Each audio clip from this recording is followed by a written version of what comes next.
দূরে থাক, আমি কলমই তুলতে পারিনি। সবকিছু তুই জোগাড় করে দিয়েছিস, তাই তো আজকের পরীক্ষাটা এত ভালো করে দিতে পেরেছি। তোকেও আমি ভার্সিটিতে এসে পেয়েছি, বাকিদেরও পেয়েছি যারা আমার ক্লাসমেট। তাদের দিকে একটাবার তাকিয়ে দেখ, সবাই আমাকে খোঁচা দিয়ে কথা বলার ব্যস্ত। সহযোগিতা তো কোনো ছিটাফোটাও নেই। কিন্তু তোকে ফোন করে কতবার এটা দে সেটা দে বলে বিরক্ত করতেই থাকে। আমি নিজেই বিরক্ত হয়ে যাই নিজের উপর, কিন্তু তোর মুখ থেকে একটা শব্দও শুনিনি। এতটা ভালো কেন রে তুই? আপনার ভাষণ শেষ হয়েছে? আমি এত প্রশংসা নিতে পারছি না। ফুলতে ফুলতে কখন জানি বাস্ট হয়ে যাই, আল্লাহ মালুম। শোন, তোর সাথে এত সহজে আমার ছাড়াছাড়ি হচ্ছে না, তাই বাকি প্রশংসাগুলো ভবিষ্যতের জন্য বাঁচিয়ে রাখ। স্টক খালি হয়ে যাচ্ছে তো তোর। আর এই যে আমার প্রশংসায় পঞ্চমুখ হয়ে কেঁদে দিচ্ছিস, দূর থেকে মানুষ দেখলে কি বলবে বলতো? চোখ মুছে ফেল আর চল কিছু খেয়ে নিই। সকালে পরীক্ষার চিন্তায় কিছু খাইনি। উফ, পেট জ্বলছে আমার। খুব বেশি সময় তো লাগবে না, তাই না? আসলে বাসায় বাচ্চা দুটো আছে, আমি না খাইয়ে দিলে মুখ ফুলিয়ে বসে থাকে অভিমান করে। বাবা, বাচ্চারা মনে হয় তোকে ছাড়া কিছুই বুঝে না। হ্যাঁ রে, অনেকটাই তাই। আচ্ছা চল, বেশি সময় লাগবে না। খুব ভারী কিছু খাবো না, তোর সাথে এমনিতেও এখন আর আগের মতো কথা বলা হয় না। খাবো না, খাবো না, খাবো না। প্লিজ মাম্মাম, এই দেখো কান ধরে সরি বলছি, প্লিজ। তানহা একা নয়, ছোট মা, আমিও খাবো না। তরি অসময়ে মুখে তাকিয়ে আছে দুটো পিচ্ছি অভিমানের দিকে। সব রকম আকুতি মিনতি করা শেষ, কিন্তু কারোর মন বলছে না। মুখ শক্ত করে বসে আছে দুজন। তরি শুধু ভাবছে, এই ছোট্ট শরীরটার মধ্যে এত রাগ অবশ্য হবে নাই বা কেন, তীব্র রায়হানের সন্তান বলে কথা। তরি বুঝতে পারলো এইভাবে তাদের মন গলবে না, একটু অন্যভাবে ব্যাপারটা হ্যান্ডেল করতে হবে। ঠিক আছে, তাহলে আমিও খাবো না। সে সকাল থেকে দুটো বিস্কিট মুখে দিয়েছিলাম, আর পেটে কিছু পড়েনি। আমি না খেয়ে থাকলেই বা কার কি, অসুস্থ হয়ে গেলেই বা কার কি, মরে গেলেই বা কার কি। তরি কথা শেষ করতে পারেনি, এর আগেই দুজন দেখা করে কান্না করে দিয়েছে। তৈরি করেছে মহা বিপদে। ভেবেছিল একটু ইমোশনাল কথা বলে তাদের মনের অভিমান নামক জমাবৃদ্ধ বরফটা একটু হলেও গড়াতে পারবে। তবে সেটা যে এতটা তীব্র আকার ধারণ করবে সেটা সে বুঝতে পারেনি। সে কিছু বলবে এর আগে তানহা বলল, তুমি মরলে আমিও মরে যাবো। তরির বুকটা ছাতকে উঠল। হাতে থাকা খাবার প্লেট ফেলে দিয়ে শক্ত করে তানহাকে জড়িয়ে ধরে বসে রইল সে। তানভীর সেটা দেখে কাঁদতে থাকা অবস্থায় বলল, তুমি আমাকে জড়িয়ে ধরো না কেন? আমাকে ভালোবাসো না তুমি? বেশ, বুঝতে পেরেছি। তরি শুধু ভাবছে এই পাগল দুটাকে ছাড়া সে থাকবে কিভাবে, বাঁচবে কিভাবে। কখনো যদি জীবন থেকে এমন কোনো পরিস্থিতি এনে দাঁড় করায় যে এই সংসার নামক বন্ধন থেকে সে ছুটি পেয়ে যাবে, তবুও এই বাচ্চাদের সে কখনো ছাড়তে পারবে না, কোনো কিছুর বিনিময়ে না। অবশেষে মান অভিমানের পালা শেষ হয়ে তাদের তিনজনের খাওয়া দাওয়ার পর্ব শেষ হলো। তরির পরীক্ষাও এক এক করে মোটামুটি সবগুলো শেষ হয়ে যাচ্ছে। এখন শুধু একটা পরীক্ষা বাকি। বরাবরের মতোই আজকের পরীক্ষায় বেশ ভালো হয়েছে অন্যদিনের মতোই। তবে আজকে প্র্যাকটিক্যাল পরীক্ষা ছিল বিদায় বেশ তাড়াতাড়ি শেষ হয়ে গিয়েছে। সে যাই হোক, তরি নিজেকে এখন খুব হালকা লাগছে। অবশেষে তার পড়াশোনার পাঠ চোখাতে পারলো সে। Honours complete. তার আগের প্রতিটা সেমিস্টারের রেজাল্ট অনেক ভালো হয়েছে। এই সেমিস্টার কেমন হয় সে জানে না, তবে এতটুকু আশাবাদী সে যে মোটামুটি হলেও একটা রেজাল্ট আসবে।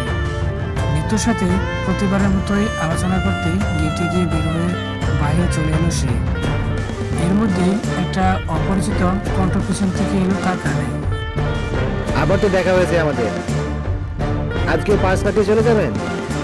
একটা কফি কেক কিন্তু পাওনা আছে। তরি ফিরে দেখলো সেদিনে সেই ছেলেটা। তাড়াহুড়ায় প্রথম দিন তরি ছেলেটিকে এতটা ভালো করে খেয়াল করেনি। আজকে একটু ঠিক মতো দেখে নিল। লম্বা চেহারা, শারীরিক গঠন সবকিছু মিলিয়ে ছেলেটি নিঃসন্দেহে একজন সুপুরুষ। তার পরিহিত পোশাক বলে দিচ্ছে সে একটি অভিজাত পরিবারের সন্তান। কি হলো, কিছু বলছেন না যে? আজকেও কি আবার ব্যস্ততার অজুহাত দেখে চলে যাবেন? আপনি আমাকে আশ্বাস দিয়েছিলেন কিন্তু সেদিন। তরি হাতের ঘড়ির দিকে একবার তাকিয়ে দেখলো আজকে বেশ কিছুটা সময় হাতে আছে, প্রায় 40 মিনিটের মতো। এতটা সময়ে কফি খাওয়া শেষ হয়ে যাবে অবশ্যই। আর লোকটি তো সত্যি তার উপকার করেছিল। বেশ কিছু তো আর চাইনি, সামান্য এক কাপ কফি।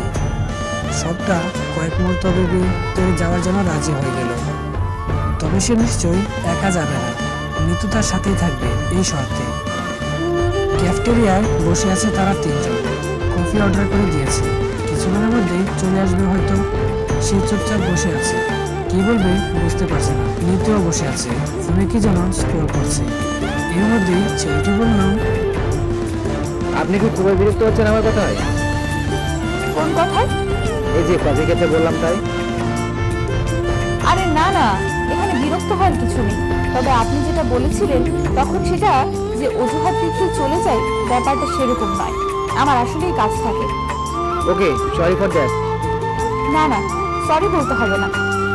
আপনার থেকে কফি ট্রিটটা নিতে চলে আসলাম, কিন্তু পরিচয় তো হলো না আমাদের। আমি রাফিনা আহমেদ। বলে ছেলেটির সামনে হাত বাড়িয়ে দিল। তরি সেদিকে বিন্দুমাত্র ভ্রুক্ষেপ না করে যেভাবে ছিল সেভাবে থেকেই বলল, আমি তরি সুলতানা। ছেলেটি হতভম্ব। পরোক্ষভাবে এত বড় লজ্জা আর পায়নি। কিছু সময় বোকার মতো তাকিয়ে থেকে আবার হাত গুটিয়ে মুচকি এসে বলল, তো আপনার অনার্স কি কমপ্লিট? জি। আপনার ফ্যামিলিতে? তরি ফোন বেজে উঠল। সেদিকে তাকিয়ে বেশ খানিকটা আশ্চর্য হয়ে গেল সে। তীব্র এ সময় ফোন করেছে কেন? এখন তো তার অফিসে থাকার কথা। বাচ্চাদের কিছু হয়নি তো আবার? তড়িঘড়ি করে ফোনটা রিসিভ করে তরি মুহূর্ত কণ্ঠে বলল, হ্যালো, বলুন কি হয়েছে? রিল্যাক্স, চিন্তিত মনে হচ্ছে আপনাকে। ইজ এভরিথিং ওকে দেয়ার? আমি ঠিক আছি, কিন্তু আপনি এ সময় ফোন করলেন যে? আমার বাচ্চারা ঠিক আছে? তীব্র বেশ ভালো লাগলো তরির বাচ্চাদের প্রতি এতটা ভালোবাসা দেখে। মিষ্টি এসে বলল, বাচ্চারা ভালো আছে। আসলে আমি আজকে একটু তাড়াতাড়ি বাসায় ব্যাক করছি, কাজ অলমোস্ট কমপ্লিট। ভাবলাম আপনাকে নিয়ে একেবারে যাই। আমি প্রায় 10 মিনিট ধরে গেটের সামনে দাঁড়িয়ে আছি, কিন্তু আপনাকে দেখতে পাচ্ছি না। কোথায় আপনি? আমি আসছি কিছুক্ষণের মধ্যে। আপনি সেখানেই থাকুন, অপেক্ষা করুন, একটু অপেক্ষা করুন।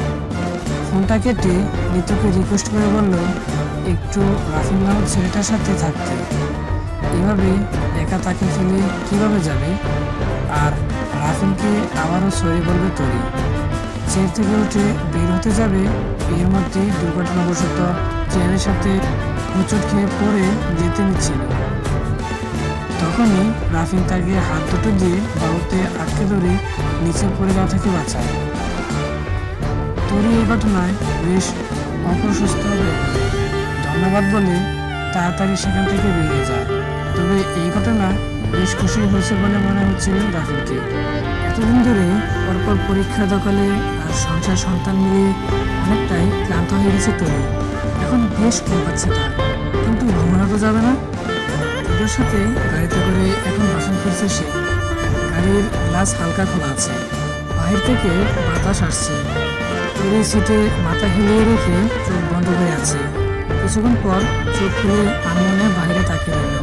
হঠাৎ পাশে গাড়ির সিটে বসে থাকা তীব্র বলল, বাবার কথা খুব মনে পড়ছে নাকি?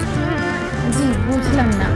এই যে একটু আগে তাকিয়ে রইলেন সেই দিকে, সেটার কথা বলছি। এই যে মাত্র যে ডুপ্লেক্স বাসাটা দেখলাম হোয়াইট কালারের, সেটার কথা বলছেন? হুম, আব্বু জানিস তরু সেখানে থাকে? জি অবশ্য আপনি জানেন না, সেখানে তো আর যাননি। যেতে চান? আপনি না বলেছিলেন বিয়ে হয়ে এ বাড়িতে আসার পর আর কোথাও যাওয়া লাগবে না আমার? সেটা তো অবশ্যই। ছেলে মেয়ে দুটোর জন্য বলেছিলাম, যদি তারা আপনার সাথে যায় তাহলেই তো প্রবলেম সলভ। তবে রাতটা সেখানে থাকতে দেব না আমি। তানভীরের আবার জায়গা পরিবর্তন করলে ঘুম হয় না। আগামীকাল তাদের দুজনকে সাথে নিয়ে যাবেন। সকাল সকালই চলে যাবেন, রাতে চলে আসবেন, চলবে? আচ্ছা, ধন্যবাদ। My pleasure. আচ্ছা, একটা কথা জানতে ইচ্ছে করছে, যদি আপনি বলেন আর কি, কোনো সমস্যা না থাকলে। কথাটা হলো, আপনি কি এই বাসায় আব্বুদের জন্য কিনেছেন? না, এটা আমার আগেই ছিল। শুধু এটা না, আরও একটা বাড়ি আছে আমার, বাগান বাড়ি আসলে। সেখানে মাঝে মধ্যে ফ্যামিলি পিকনিকে যাই।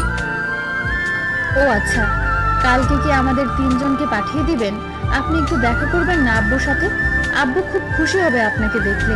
আপনার বেশিক্ষণ থাকা লাগবে না, শুধু দেখা দিয়েই চলে আসবেন। যাবেন? তরি প্রশ্নটা জিজ্ঞেস করে এখনো তীব্র মুখের দিকে তাকিয়ে আছে। তবে তীব্রকে দেখে মনে হচ্ছে না সেই কথাটা একটুও শুনেছে। অনচিন্তায় মগ্ন সে। তরি পুনরায় কিছু বলতে যাবে তার আগেই তীব্র বলল, তরি, একটা কথা সবসময় মাথায় রাখবেন। আমার কাছে সব থেকে ঘৃণ্য শব্দটার নাম হলো বিশ্বাসঘাতকতা। আপনাকে এখন আমি কিছুই বলিনি, আমার অতীত নিয়ে কিছুই জানেন না আপনি। তবে এতটুকু জেনে রাখুন, আমার কাছে সব রকম ব্যাপারে ছাড় পাবেন, তবে দুটো জিনিসে একেবারে কম্প্রোমাইজ করি না আমি। প্রথমটা হলো আমার সন্তান এবং পরিবার, আর দ্বিতীয়টা হলো বিশ্বাসঘাতককে ক্ষমা। হুট করে এরকম একটা কথা তীব্র কাছ থেকে তরি একেবারেই আশা করেনি। তীব্র এটা জানে না যে তার মা তরিকে সবকিছু বলেছে তার অতীতের ব্যাপারে, কিন্তু বলা নেই কওয়া নেই হঠাৎ এই কথা বললো কেন তীব্র? তরির মাথায় এর কোনো যুক্তিসঙ্গত উত্তর আসছে না। আজকে তীব্র পুরোটা দিন ছুটি নিয়েছে। তরি এতটা তীব্রের কাছ থেকে কখনোই আশা করেনি। আসলে ইদানিং তীব্র হঠাৎ করে এমন সব কাজ করে বসে যা তরিকে ভীষণ চমকে দেয়। তীব্র, তরি, তানভীর, তানহা চারজন আজকে একসাথে প্রথমবার কোথাও যাচ্ছে।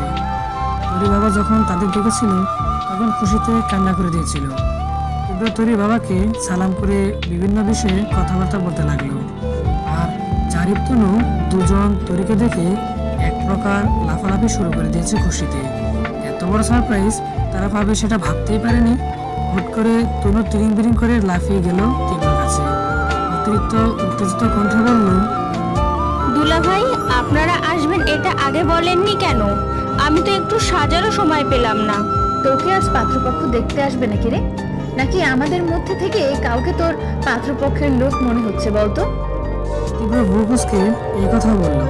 আর সাথে সাথেই হাসি রোল করে গেল পুরো রুমে। তনু লজ্জায় লাল নীল হয়ে গেল এই কথা শুনে। তবুও কোনো মতে বলল, আমার মতো তুই সাজতে পারিস নাকি? এই জন্যই এভাবে বলিস। চল আমার সাথে, দেখ তোকে কত সুন্দর করে সাজিয়ে দিব। থাক, এতদিন পরে বাড়িতে এসেছি, পেতনি হয়ে সারা বাড়ি ঘুরতে চাই না। তনু কাঁদো কাঁদো চেহারা করে বলল, দেখ আপু, একদম এভাবে বলবি না। দেখো না আব্বু, আপু কি বলে আমাকে। হয়েছে হয়েছে, আর আব্বুর কাছে বিচার দিতে হবে না।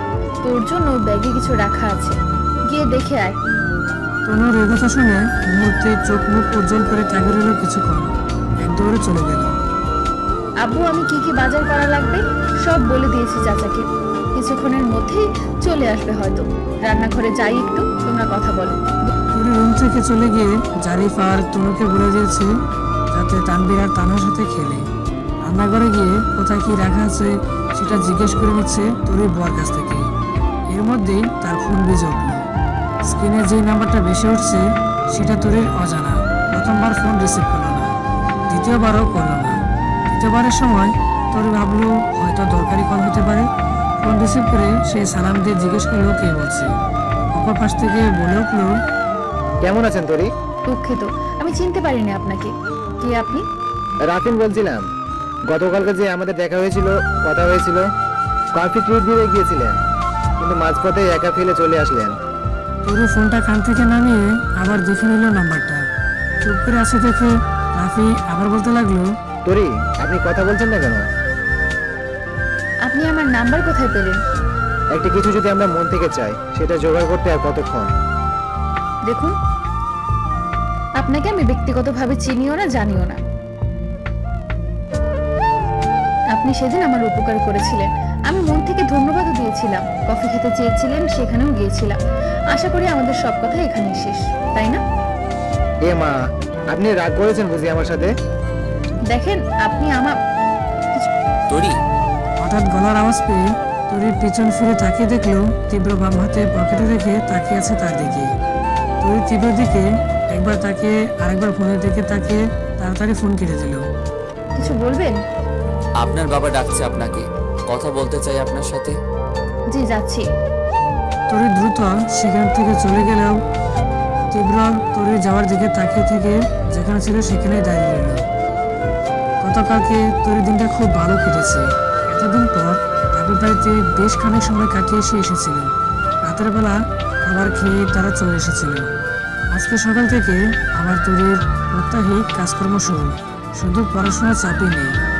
রাতের দিকে তৈরির শাশুড়ি আসিয়া বেগম হঠাৎ করে তৈরিকে বলল, বিয়ের পর তো তোরা কোথাও ঘুরতে যাসনি, এক কাজ কর না, এতদিন ধরে টানা পরীক্ষা দিয়েছিস, একটু রিফ্রেশমেন্টও দরকার তোর। দাদুদের সাথে নিয়ে তীব্র সহকারে কোথা থেকে ঘুরে আস না একটু। গতকালকেই তো আব্বুর সাথে দেখা করাতে নিয়ে গেল তোমার ছেলে, সেটাও পুরোটা দিন ছুটি নিয়ে।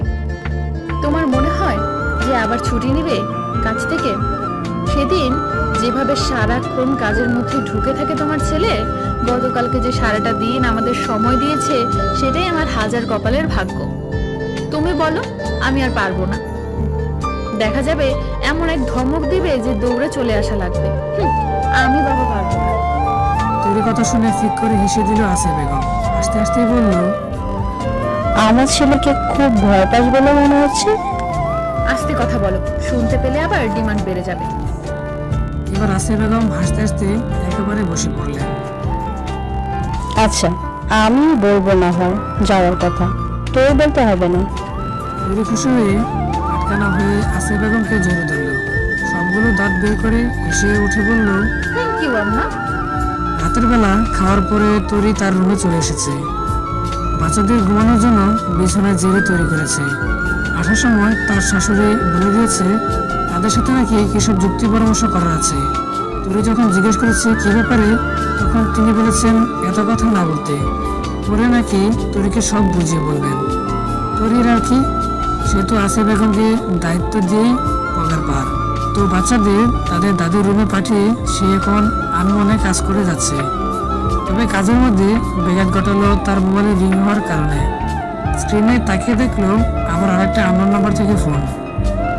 বিরক্তিতে তৈরির মুখের নকশা বদলে গেল। কি যন্ত্রণা রে বাবা, এত এত আননোন নাম্বার থেকে ফোন আসতে হবে কেন ফোনে?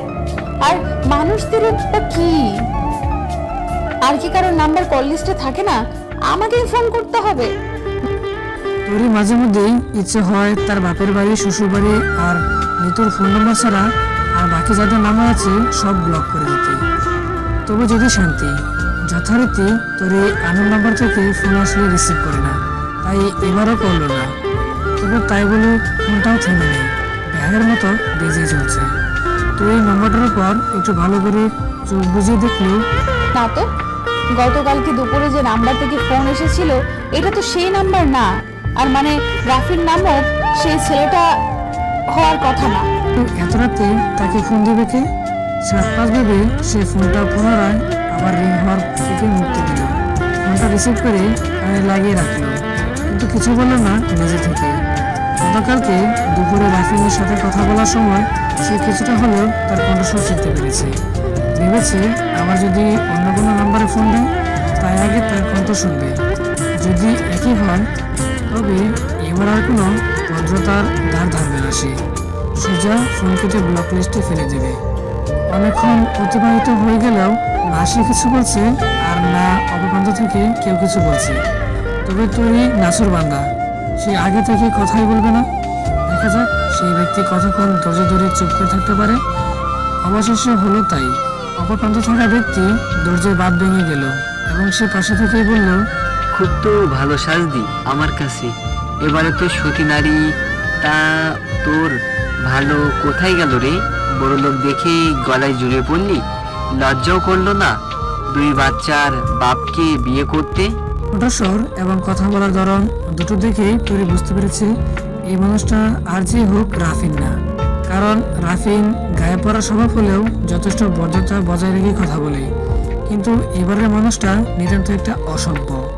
তৈরি খুব দ্রুত মাথায় আনার চেষ্টা করতে লাগলো যে এটা কি হতে পারে। সে বুঝে গেল, কি রে, কথা বলছিস না কেন? মুখে জবান বন্ধ হয়ে গেল নাকি? খুব তো পটর পটর করতি, পাহাড় থাকতে, এখন কি হলো? এখনো পটর পটর করি আমি, তবে সেটা মানুষ বুঝে। যার তার সাথে কথা বলতে আমার রুচিতে বাধে। অবশ্য তোকে আমি মানুষের কাতারেও ফেলি না, জানিস? ছাগল কয় প্রকারের হয়? 2 প্রকারের, একটা হলো ঘাস খাওয়া ছাগল আর একটা হলো ভাত খাওয়া ছাগল। তুই পড়ে সেই 2 নম্বর ক্যাটাগরিতে। কি বললি তুই? চুপ, একদম চুপ। তোর খাই না তোর পরি আমি? আমার সাথে এভাবে তুই তুতুকারি করে কথা বলার সাহস তোকে কে দিয়েছে? খুব বেশি বলে ফেলতেছিস, কিন্তু এর ফল ভালো হবে না। এই কি করবি আমার তুই? কি করবি? তোর মুরত জানা আছে আমার। পাড়ায় যখন তোর আশেপাশেই ছিলাম তখনই তো আমার ভয়ে আমাকে কিছু বলতেই পারিসনি, করতেও পারিসনি। করলিটা কি? আমার অসুস্থ বাবার ছোট্ট ভাই বোন দুটোর উপরে হামলা করতে গেলি, আর এখন তো আমার টিকিটাও খুঁজে পাবি না তুই, আর না আমার আব্বু আর ভাই বোনের। তোকে আমি ওপেন চ্যালেঞ্জ দিলাম, যা কি করবি করে নে। আমিও দেখি তুই কত দূর যেতে পারিস। ষাঁড়ের মতো একটা শরীর নিয়ে পেছনে তোর মতো তৃতীয় শ্রেণীর 10 জন গুন্ডা বদমাশ নিয়ে হেঁটে নিজেকে বীরপুরুষ মনে করিস? ভালো করলি না, একদম বলে দিলাম। তোর আজকে প্রতিটি কথার মূল্য তোকে দিতেই হবে। সেই মুখটা ফালতু থ্রেড দিয়ে চালাতে পারিস বলে আজ পর্যন্ত এখনো টিকে আছিস। না হলে যে কি পরিচয় বেঁচে থাকতি কে জানে। তুই কোন যোগ্যতার কারণে আমাকে বিয়ের প্রস্তাব দিতে আসছিলি? তোর কুকীর্তি সম্পর্কে আমি জানি না ভেবেছিস? আজ পর্যন্ত কত মানুষের টাকা মেরেছিস, কতগুলো পরিবারকে পথে বসিয়েছিস, কতগুলো মেয়ের সর্বনাশ করেছিস, তা সবই আমি জানি। তাই এই মুখ দিয়ে আর কোনো বড় বড় কথা বলি আওড়াস না তুই। রাখ ফোন। আর কোনোদিনও যদি ফোন দিয়ে বিরক্ত করেছিস তো তোর নামে আমি মামলা করব বলে দিলাম। তীব্র, রাহানের সাথে বিয়ে হওয়ার পর তোর দেমাগ আরো বেড়ে গেছে, তাই না? তোর এই দেমাগ যদি আমি না ভাঙতে পেরেছি তো আমার নামও তো তোর নামও ভাত খাওয়া ছাগল না, জানি আমি। রাখ এবার ফোন। তোর চূড়ান্ত পর্যায়ে পৌঁছে তোর নিজে থেকে ফোন কেটে দিল। এই বলারটা বলে লাভ নেই, সে জানে যতক্ষণ না নিজের ফোন কাটবে ততক্ষণ বকবক করতেই থাকবে। তোর ফোন কেটে ড্রেসিং টেবিলের উপর রাখলো। রাখতে গিয়ে চোখ পড়লো আয়নার দিকে। সেখানে তাকিয়ে দেখলো তীব্র মাথা নিচু করে মুখে হাত দিয়ে দাঁড়িয়ে আছে। সে কথা বলতে নিলেই তীব্র হুট করে কোথা থেকে উধাও হয়ে আল্লাহ জানে। তীব্রর দিকে তাকিয়ে চোখ ছোট ছোট করে তৈরি সন্দেহ দৃষ্টিতে তাকিয়ে বলল, কি ব্যাপার? আপনি মাথা নিচু করে মুখে হাত দিয়ে রেখেছেন কেন? এবার তীব্র মাথা তুলে তরুর দিকে তাকিয়ে মুখ থেকে হাত নামিয়ে নিল। কয়েক মুহূর্তে তাকিয়ে থেকে জিজ্ঞেস করলো, আপনার কথা শেষ হয়েছে? জি, আপনি কথা শুনছিলেন দাঁড়িয়ে দাঁড়িয়ে? আমি আপনার কথা শুনতে নয়, বরং আপনাকে একটা কথা বলতে এসেছিলাম, কিন্তু আসার পর দেখলাম আপনি ফোনে কথা বলছেন। সেটা শুনে চলে যেতেই নিয়েছিলাম, কিন্তু আটকে গেলাম একটা লাইন শুনে। তরুর প্রশ্নোত্তর ভঙ্গিতে তাকিয়ে আছে। ভাত খাওয়া ছাগল? Like seriously? এটা বলেই তীব্র হাসিতে ফেটে পড়ল। তরি মহামারী বিরক্তি হয়ে বলল, আপনি হাসছেন কেন? তীব্র কোনো মতে হাসি থামিয়ে বলল, আমি তো সেই কখন থেকেই হাসছি, কিন্তু আপনার কথা বলায় ব্যাঘাত না ঘটে তাই তো মুখে হাত দিয়ে হাসছি। বলে আবার হাসতে লাগলো তরি। এবার কড়া গলায় বলল, আপনি হাসি বন্ধ করুন। আপনাকে দেখতে এখন আমাদের পাড়ার আক্কাস পাগলের মতো লাগছে। কি আকাশ পাগলা? এবার তীব্রর হাত মুখ থেকে পেটে চলে গেল। তরি আবার দৃঢ় কণ্ঠে বলল, জানেন, ছাগল যেমন 2 প্রকার হয় তেমন পাগলও 2 প্রকার হয়, ভদ্র পাগল আর অভদ্র পাগল। আপনাকে আক্কাস পাগলা বলে ঠিক করিনি, কারণ সে ছিল অভদ্র পাগল আর আপনি ভদ্র পাগলের কাতারে পড়ে গিয়েছেন। ওরে আল্লাহ, এই মেয়ে কি বলে এগুলা? আর আপনি এভাবে আঙুল তুলে কথা বলছেন কেন? মনে হচ্ছে পাগল আর ছাগলের উপর বিস্তারিত ভাষণ দিচ্ছেন। আপনি হাসি থামাবেন নাকি হাসতেই থাকবেন? কি বলতে এসেছেন সেটা চট করে বলে ফেলুন। ওকে বলছি। আম্মু এসে হঠাৎ করে বলল আপনাকে আর বাচ্চাদের নিয়ে কোথাও একটা ট্যুর দিয়ে আসতে। আমার এই মুহূর্তে সেটা কোনোভাবেই করা সম্ভব না, কারণ মিনিমাম 4-5 দিনের ছুটি নেওয়া লাগবে কাজ থেকে। একটু কাজ থেকে দূরে থাকা মানে অনেক কিছু। আমার পজিশন নিচে নেমে যাবে। তবে কি হয়েছে জানি না, হুট করেই তানভীর তানহা এসে কান্নাকাটি চিৎকার চেঁচামেচি শুরু করে দিয়েছে। তাদের নাকি এখন নিয়ে যাওয়া লাগবেই কোথাও। এত জেদ আর রাগ হয়েছে দুটোর। আপনার মতোই হওয়ার কথা, ঠিক মতোই হয়েছে। ছোটবেলায় নিশ্চয়ই আপনিও ঠিক এইভাবেই জ্বালাতেন আপনার বাবা মাকে। এখন নিজে জ্বালাতন সহ্য করুন। আপনি বিড়বিড় করে কি বলছেন বলুন তো? কই কি বলেছি কিছু না তো। তো যেটা বলছিলাম, আমি তাদের দাবি মেনে নিতে অবশেষে বাধ্য হয়েছি। তাদের জন্যই তো আমার সব কিছু। তো তাদের জিজ্ঞেস করলাম কোথায় যেতে চাই। তারা বলল ছোট মা যেখানে বলে। তাই আপনাকে জিজ্ঞেস করতে আসা, কোথায় যেতে চান তাদের নিয়ে? আমি আপনাকে কালকে জানাই, তাদের সাথে কথা বলে ঠিক করব একেবারে। আচ্ছা ঠিক আছে। বাই দ্য ওয়ে, তখন এমনভাবে কথা বলছিলেন কার সাথে? আই মিন, যদি আপনার পার্সোনাল ইস্যু না হয় তাহলে বলতে পারেন আমাকে। আমার পার্সোনাল ইস্যুটাই এটা। তবে আপনি সেটা জানতেই পারেন, আমার জীবনে এমন কোনো পার্সোনাল কিছু নেই যেটা বলার অযোগ্য। ছেলেটা আমার পাড়ায় থাকতো, আমার পেছনে পড়ে থাকতো সব সময়, ইগনোর করতাম বারবার। একদিন বিয়ের প্রস্তাবও দিল, রাজি হইনি। পরিণামে আমার পরিবারের উপর হুমকি, এমনকি একটা সময় সে হুমকি আমার আর তনুর নিরাপত্তার উপরও পড়ে গিয়েছিল। এতদিন কোথায় গিয়েছিল কে জানে। আজকে হুট করে আবার আমাকে ফোন করলো আর মনে যা চায় তাই বলছিল। আমিও ছাড় দিইনি। তুমুল তুইতকারী তর্কাতর্কি হয়েছে, শুনতেই তো পেলেন। এরপর আর কি? নাম কি তার? নাম জেনে আপনি কি করবেন? যেটা জিজ্ঞেস করেছি সেটা বলো। বেলাল মিয়া। নামটা জোস। কথাটা বলে তীব্র মুচকি হেসে চলে গেল। কিন্তু এত হাসির মতো কি বললো তৈরি বুঝতে পারলো না। এক কথা ভাবতে গিয়ে আর এক কথা এলো মাথায়। ও আচ্ছা, তাহলে এই জন্যই আসিয়া বেগম বাচ্চাদের পাঠাতে বলেছিলেন তার কাছে। ঠিক আছে, একেবারে সঠিক নিশানায় তীর ছুঁড়েছেন তিনি। মনে মনে নিজের শাশুড়িকে অসংখ্য ধন্যবাদ জানিয়ে খুশিতে বাকবাকুম হয়ে তৈরি আবার পেছনে ঠিক করায় মন দেয়। বাচ্চারা চলে আসছে হয়তো। তৈরি বাচ্চাদের থেকে যুক্তি করে ঠিক করলো তা কক্সবাজার যাবে। ব্যাগ গোছানো শুরু হয়ে গিয়েছে। আগামীকাল রাতে রওনা দেবে তারা। হয়তো এই সফরের মাধ্যমে তৈরি আর তীব্র সম্পর্কটা একটা অন্য স্থানে পৌঁছে যাবে। একে অপরের সাথে কিছুটা হলেও স্বাভাবিক হতে পারবে তারা। তৈরি তীব্রকে সকালে জানিয়ে দিয়েছে তারা কক্সবাজারে যাবে। তীব্র হোটেলে বুকিংও দিয়ে রেখেছে। এভাবে ইনস্ট্যান্ট বুকিং দিয়ে রুম পেতে যেতে তীব্র বেগ পেতে হয় না। গতকাল রাত থেকে যে ব্যাগ গোছানো শুরু করেছে তৈরি, এখনো সে দ্বারা বজায় রেখেছে।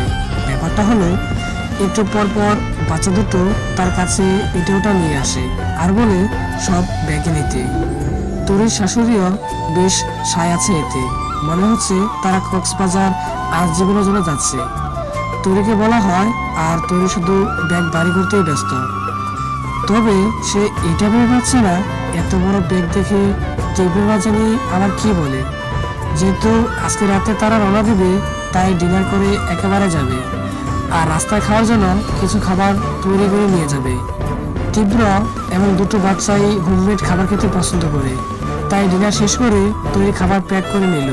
এরপর খানিকটা সময় বিশ্রাম নিল। বাচ্চাদের রেডি করে দিয়ে সে নিজেও রেডি হয়ে নিল। সার্ভেন্ট দুজন ব্যাগ নিচে নামিয়ে নিয়ে গেছে। তৈরি বাচ্চা সহ নিচে নেমে এসে দেখলো তীব্র আগে থেকেই দাঁড়িয়ে আছে। আর তার এতগুলো ব্যাগ দেখে সেটা দিকে ভ্রুকুচকে তাকিয়ে আছে, তবে মুখে কিছু বলেনি। সবার থেকে বিদায় নিয়ে তারা চারজন বেরিয়ে পড়ল। গাড়িতে তীব্র ড্রাইভারের পাশে বসেছে। তারা ঢাকা এয়ারপোর্টে যাচ্ছে। গাড়িতে করে যেতে প্রায় 2 ঘন্টার মতো সময় লাগে। যেহেতু এয়ারপোর্ট থেকে গাড়ি ফিরিয়ে দিতে হবে, তাই ড্রাইভার সহ নিয়ে এসেছে, যাতে একেবারে ড্রাইভার সহ গাড়ি বিদায় দিয়ে দিতে পারে সেখান থেকে। তানভীর আর তানহা কিছুক্ষণ কথা বলছে তৈরির সাথে। এরপরই দুজন ঘুমো রাজ্যে চলে গিয়েছে। তানভীর তৈরি কাঁধে আর তানহা তৈরি কোলে ঘুমাচ্ছে। তীব্র পিছন ফিরে এই দৃশ্য দেখে আবার মুচকি হেসে সামনের দিকে তাকালো। ঢাকা এয়ারপোর্টে পৌঁছে তানভীর আর তানহাকে জাগিয়ে দেওয়া হয়েছে। সব ফর্মালিটি পূরণ করে তারা নিজেদের আসনে গিয়ে বসেছে। উদ্দেশ্য হলো কক্সবাজার এয়ারপোর্ট। তৈরি প্রথমবারের মতো কক্সবাজারে যাচ্ছে, এমনকি এটা তার প্রথম প্ল্যান করে কোথাও যাওয়া। সে সবকিছু খুব মনোযোগ দিয়ে দেখে যাচ্ছে প্রথম থেকে। মজার কথা হলো এখানে এসেও বাচ্চারা আবার ঘুমিয়ে গেছে। ঘুমানোর কথাই, কারণ তারা বাচ্চা মানুষ। এই সময়টাতে তো বাসায় থাকলে ঘুমায়। তৈরি তাদের দিকে তাকিয়ে ফিক করে হেসে দিল। আসার সময় কতটা উত্তেজিত ছিল তাদের এই সফর ভ্রমণ নিয়ে, অথচ পুরো সময় ঘুমাতে ঘুমাতে কেটে গেল তাদের। যে খাবারগুলো বাসা থেকে আনা হয়েছে সেগুলো তরি আর তীব্র পেটে গেল। প্রায় 30-40 মিনিটের মতো সময় লেগেছে কক্সবাজার এয়ারপোর্টে যেতে। সেখান থেকে বেরিয়ে এসে তারা দেখতে পেল হাতে প্রে কার্ড নিয়ে একটা লোক দাঁড়িয়ে আছে, যেটাতে তীব্র নাম লেখা, আর তারা যে হোটেল থাকবে সেটার লোগো। মূলত হোটেল থেকে এই সুবিধা দেওয়া আছে, তাদের নিজস্ব গাড়ি আছে, সেটাতে চড়ে সরাসরি হোটেলে পৌঁছাতে পারবে। তীব্র যে হোটেলে উঠবে বলে ঠিক করেছে তার নাম হলো রয়্যাল টিউনার। হোটেলে গিয়ে কাউন্টার থেকে নিজের রুমের চাবি নিয়ে নিল তীব্র। প্রথমে সে ভেবেছিল দুটো রুম নেবে, একটা তার জন্য আর একটা তরি এবং বাচ্চাদের জন্য। তবে পরে সে ভেবে দেখলো এটা তো না ইনসাফি হবে, কারণ বাসায় তো তীব্র কাজের চাপে বাচ্চাদের সাথে ঘুমাতে পারে না, তাদের ঘুম নষ্ট হবে বলে। কিন্তু এখানে তো এসেছি তাদের জন্য, তাদের সময় দিতে, কাজ থেকে একটু অবসর নিয়ে। তাই একটা রুমই ঠিক করলো, আর সেই রুমটা এই হোটেলের হাইয়েস্ট স্কটলি রুম।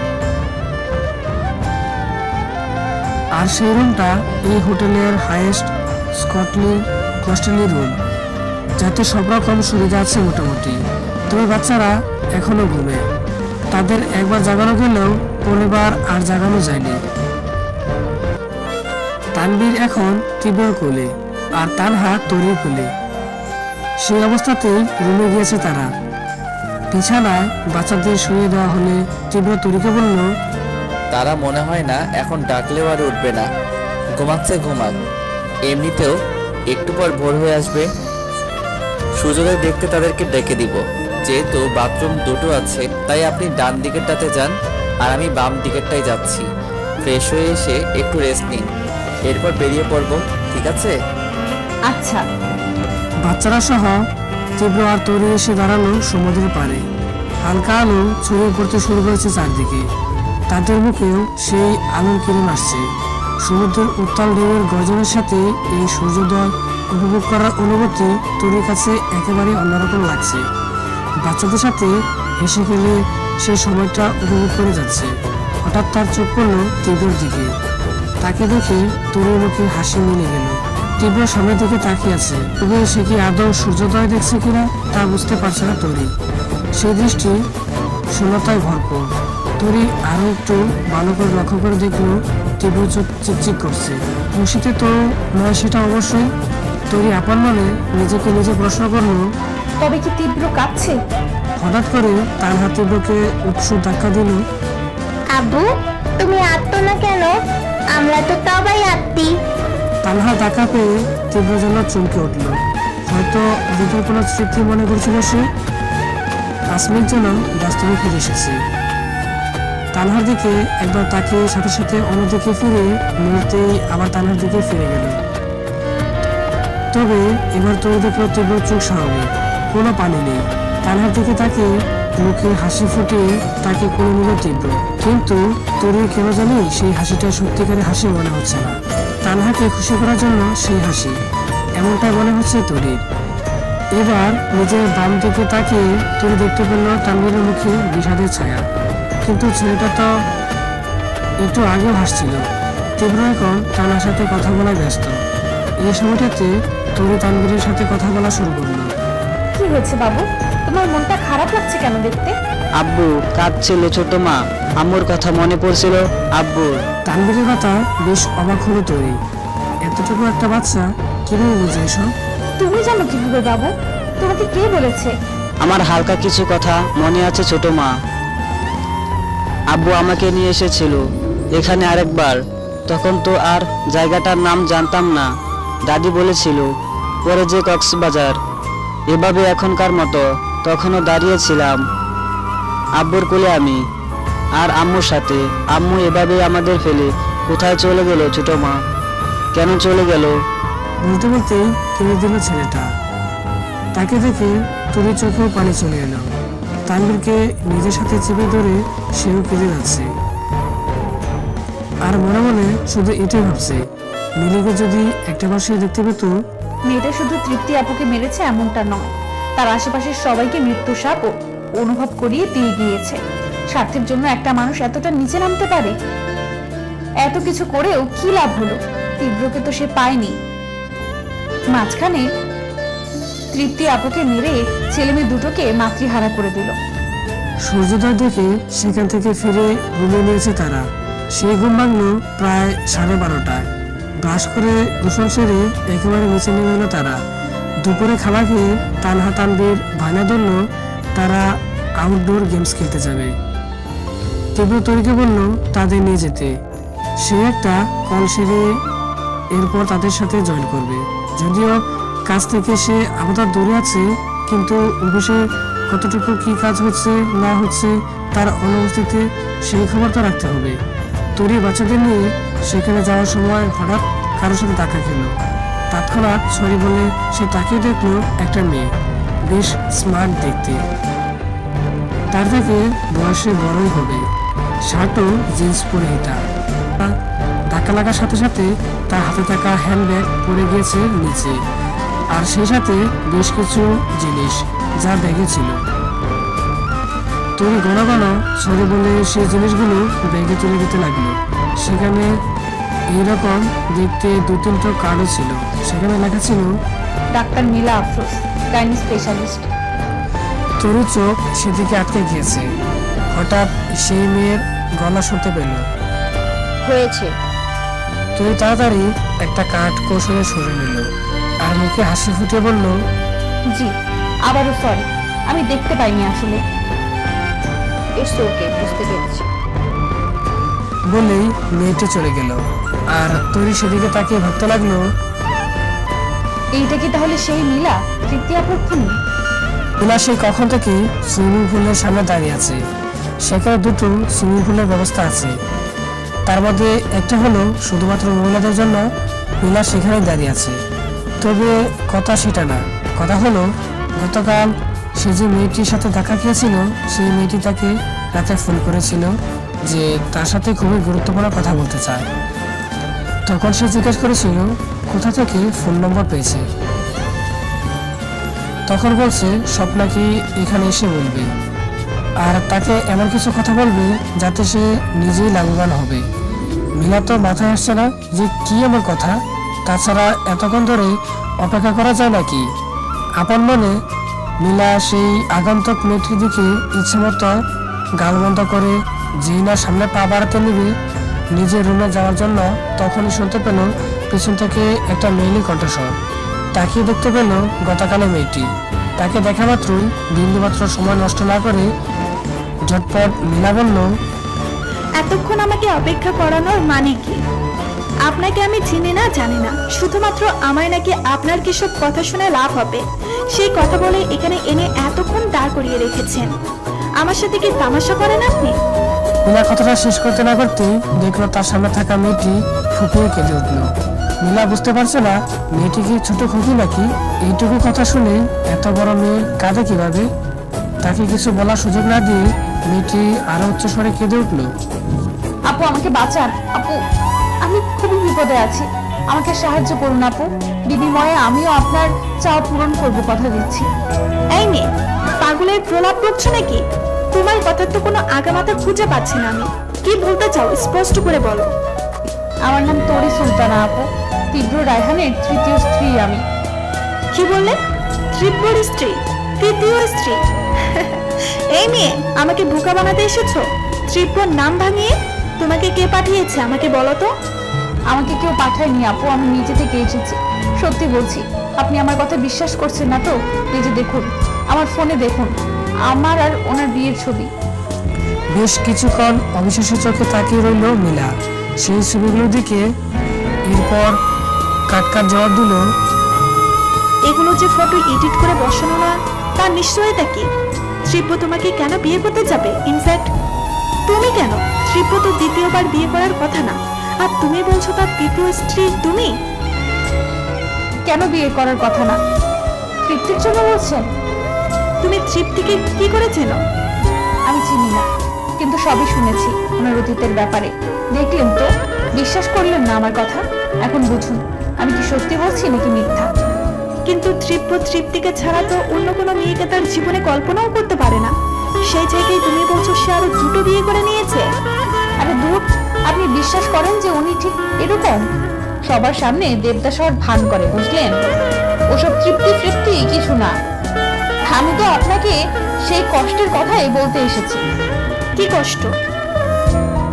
ওনার দ্বিতীয় স্ত্রী ওনাকে ছেড়ে কেন চলে গিয়েছিল জানেন? কেন কেন? কারণ উনি তাকে প্রচন্ড মারধর করতেন। কয়েকদিন আগে আমার তার সাথে রাস্তায় দেখা হয়েছিল। আহারে বেচারি কেঁদে কেটে আমার সাথে সব দুঃখ কষ্টের কথা বলেছিল।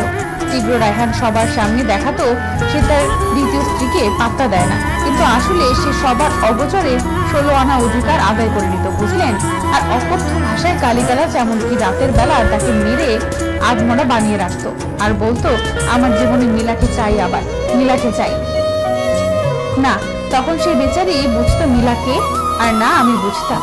তবে আমি কয়েকদিন আগে যখন তীব্র রায়হানের মায়ের কাছে জিজ্ঞেস করেছিলাম যে মিলাকে, তখন উনি যা নয় তাই বলেছেন, আপনি নাকি তৃপ্তির খুনি। কিন্তু আমি একটুও বিশ্বাস করিনি। কেন করব বলুন, কেন করব? কারণ কারণ কেন করবে? মিলা দেখলো তরি আবারও মুখে হাত দিয়ে কাঁদছে। হে কি, তুমি কাঁদছো কেন? আমাকে নির্দ্বিধায় বলতে পারো। আমাকে উনি প্রতি রাতে মারে, বাবা মা নিয়ে কুকথা বলে, অথচ সবার সামনে দেখায় উনি ভাজা মাছটাও উল্টে খেতে জানে না। উনি প্রায় রাতেই একটা কথা বলে জানেন, যখন মারতে মারতে নিজেই ক্লান্ত হয়ে যায় তখন বলে যে তৃপ্তি ছাড়া আমাকে সত্যিকার অর্থে কেউ ভালোবেসে থাকে সেটা মিলা, তোরা কেউ না। এরপর আমার মানে, আপনি যদি সত্যি তৃপ্তির খুনি হতেন তাহলে আপনাকে বারবার চাই কেন? এজন্য আমার বিশ্বাস হয় না তীব্র রায়হানের মায়ের কথা। বলতে বলতে আবারও কেঁদে দিল তরি, কিন্তু মিলা দোটানায় পড়ে গেছে। আসলে কি মেয়েটাকে বিশ্বাস করা যায়? আপনি কি এখনো আমার কথা বিশ্বাস করছেন না? আপনার আর কি কি প্রমাণ লাগবে আমাকে বলুন? তীব্র রায়হানের ছেলে মেয়েকে দেখবেন, সেটাও দেখলে বলে দিন, আমি তাদের আপনার সামনে নিয়ে আসব। আমি তীব্রকে দেখব। ঠিক আছে, আমি ওনাকে দূর থেকে দেখিয়ে দেব, তার দুটো সন্তান সহ। কবে দেখতে চান বলুন? আগামীকাল বিকেলে পারবে? নিশ্চয়ই পারবো। আপনি দয়া করে তাকে বিয়ে করে নিয়ে নেবো, আর আমাকে মুক্তি দিন। বিশ্বাস করুন আমি ভালো নেই, একদম ভালো নেই। ওনার দ্বিতীয় স্ত্রী তো কৌশলে কিভাবে জানি পালিয়ে গিয়েছে, আমি তো সেটাও পারছি না। পালিয়ে গিয়ে সে বেঁচে গেছে, কিন্তু আমি প্রতিনিয়ত ধুকে ধুকে মরছি, না পারছি কইতে আর না পারছি সইতে। আমাকে মুক্তি দিন আপু, আমাকে মুক্তি দিন। সেসব পরে হবে, আগে যেটা বলেছে সেটা করবে। অবশ্যই করব আপু, আপনাকে শুধু সে সাহায্য করব সেটা তো নয়, আমি তো নিজেকে বাঁচাতে পারবো এটা করলে। নিজের ভালো তো পাগলেও বোঝে বলুন। তবে একটা কথা আপনাকে জিজ্ঞেস করার ছিল আপু, যদি কিছু মনে না করেন। বলো। আমি শতভাগ নিশ্চিত যে তীব্র রায়হানের মা যা বলেছে আমাকে সবটাই ডাহা মিথ্যা। আপনারা কি আগের থেকেই প্রণয়ে আবদ্ধ ছিলেন? তাহলে তৃপ্তি কোথা থেকে এসেছিল? সেগুলো আমি তোমাকে এখন বলার প্রয়োজন মনে করছি না। আগে আমার কথা মতো কাজ করবে, তারপর সবকিছু। আমি চলি আজকে, কালকে বিকেলে মনে থাকে জানো? জি জি একদম। রাতের বেলা তীব্র সহ বাকি 3 জন সদস্য রিলিজ হওয়া একটা নতুন মুভি দেখতে এসেছে। এখানে মুভি হলে আছে, নিজেদের রুমে এসে খাবার অর্ডার করে খেয়ে রাতে ঘুমানোর প্রস্তুতি নিচ্ছে তারা। 2টো বিছানা আছে, একটায় তীব্র ঘুমায় আর একটা তরি এবং তানহা তানবীর। তরি প্রথমে বাচ্চাদের ঘুম পাড়িয়ে দিয়েছে, তার নিজের ঘুম আসছিল না, তাই বেলকনিতে এসে দাঁড়িয়েছে। তাদের রুমটা এমনভাবে অবস্থিত, সেখান থেকে সরাসরি সমুদ্র দেখা যায় বেলকনিতে দাঁড়ালে। পূর্ণিমা রাত আজকে, চাঁদের আলো তরির উপর এসে পড়ছে, মৃদু বাতাস বইছে বাহিরে, শীতল একটা পরিবেশ, আর দূর থেকে দেখা যাচ্ছে সমুদ্রের ঢেউ। তরি আপার মনে ভেবে চলছে, সে যেটা করছে সেটা ঠিক করছে তো? এটা প্রতারণা হয়ে যাচ্ছে না? তার পাপ হবে না? সে কি আসলে শেষ পর্যন্ত নিজেকে শক্ত রাখতে পারবে? মাথা ঘুরে দেখলো একবার ছোট দুটো রাজকন্যা আর রাজপুত্রের দিকে, এরপর একটা দীর্ঘশ্বাস ফেললো আর মনে মনে বলল, আমাকে পারতেই হবে। চোখ ঘুরিয়ে সাথে থাকা বিছানায় চোখ গেল আবার। তীব্র ঘুমাচ্ছে, দেখে মনে হচ্ছে খুবই নিশ্চিন্তে ঘুমাচ্ছে সে। তীব্রর সাথে যেটা করেছে সেটা ঠিক করছে তো সে? নিঃশব্দে ব্যালকনি থেকে হেঁটে এসে আবার রুমে ঢুকলো সে। তীব্র যে বিছানা শুয়ে তার পাশে একটা মিনি টেবিল রাখা, সেটাতে তীব্র পকেট ব্যাগ রাখা। তোরই কেন জানার ইচ্ছে হলো একটা বার সেটা খুলে দেখতে। একটা দৃশ্য আকর্ষণ করছিল সেটার প্রতি। নিজেকে দমাতে না পেরে অবশেষে সেটা হাতে নিয়ে নিল। খুলে দেখলো ক্রেডিট কার্ড, বেশ মোটা অঙ্কের কিছু টাকার পাশাপাশি ছোটখাটো কিছু কাগজ, হয়তো প্রয়োজনীয় কিছু। তবে তরুণ মনে হলো এসবের কোথাও প্রয়োজনীয় কিছু আছে। সেটা ব্যাগের ভিতরে একটা ছোট জায়গায় আছে, যেটা চেন দিয়ে আটকানো। খুব যত্ন রেখেছে সেটা। তরুণ চেনটা খুলে দেখতে পেল সে যেটা অনুমান করছিল সেটাই আসলে ঠিক। তীব্র এসব টাকা পয়সা থেকেও অনেক জরুরি কিছু তার পকেটের ব্যাগে সবসময় রাখে, নিজের একান্ত নিকটে। হ্যাঁ, একটা নারীর ছবি আছে এখানে, সেই নারী যার স্থান তীব্রর জীবনে প্রতিস্থাপনীয়, তৃপ্তির ছবি। তার রুম, তার পকেট ব্যাগ, তার মন, তার হৃদয়, সব জায়গায় শুধু একটা নারীরই বসবাস। তুমি মাঝে মধ্যে তৃপ্তিকে খুব ভাগ্যবতী মনে হয়। আমাকে এই জীবন দশায় হয়তো অনেকেই আমাদের আপন থাকে, নিকটে থাকে, কিন্তু মৃত্যুর পর কয়জন আমাদের স্মরণ রাখে, নিজেদের দোয়ায় আমাদের রাখে? এমন ভালোবাসার মানুষ পায় কয়জন? আচ্ছা, তোর জীবনে কি কখনো সেই রকমের ভালোবাসা আসবে না? নিখুঁত স্বর্গীয় পবিত্র ভালোবাসা। নিজের পাশে শুনে নিজেই হেসে উঠল তুলি। মনটা বড্ড লোভী হয়ে গেছে, এটাকে দমানো প্রয়োজন, খুব করে প্রয়োজন। তীব্রের কাছ থেকে সে এমন কিছু আশা করতেই পারে না। সেই আশা যে অন্যায় হবে, তবু বেহায়ামান কেন বারবার সেদিকে ধাবিত হয়? উত্তর জানা নেই শহরে। আজকে তাদের প্ল্যান ছিল ইনানি বিচ এবং হিমশিরিতে যাওয়ার। সেটা করেছে বটে। সকলে নাস্তা করে চলে গিয়েছিল। এসেছে দুপুরে একটু পরে। যথারীতি গোসল এবং খাওয়া দাওয়া সেরে তীব্র ভেবেছিল একটু ঘুমাবে, কিন্তু বাচ্চাদের বায়না বলে কথা, এখানে নাকি তারা ঘুমাতে আসেনি, শুধু ঘুরবে, খাবে আর মজা করবে।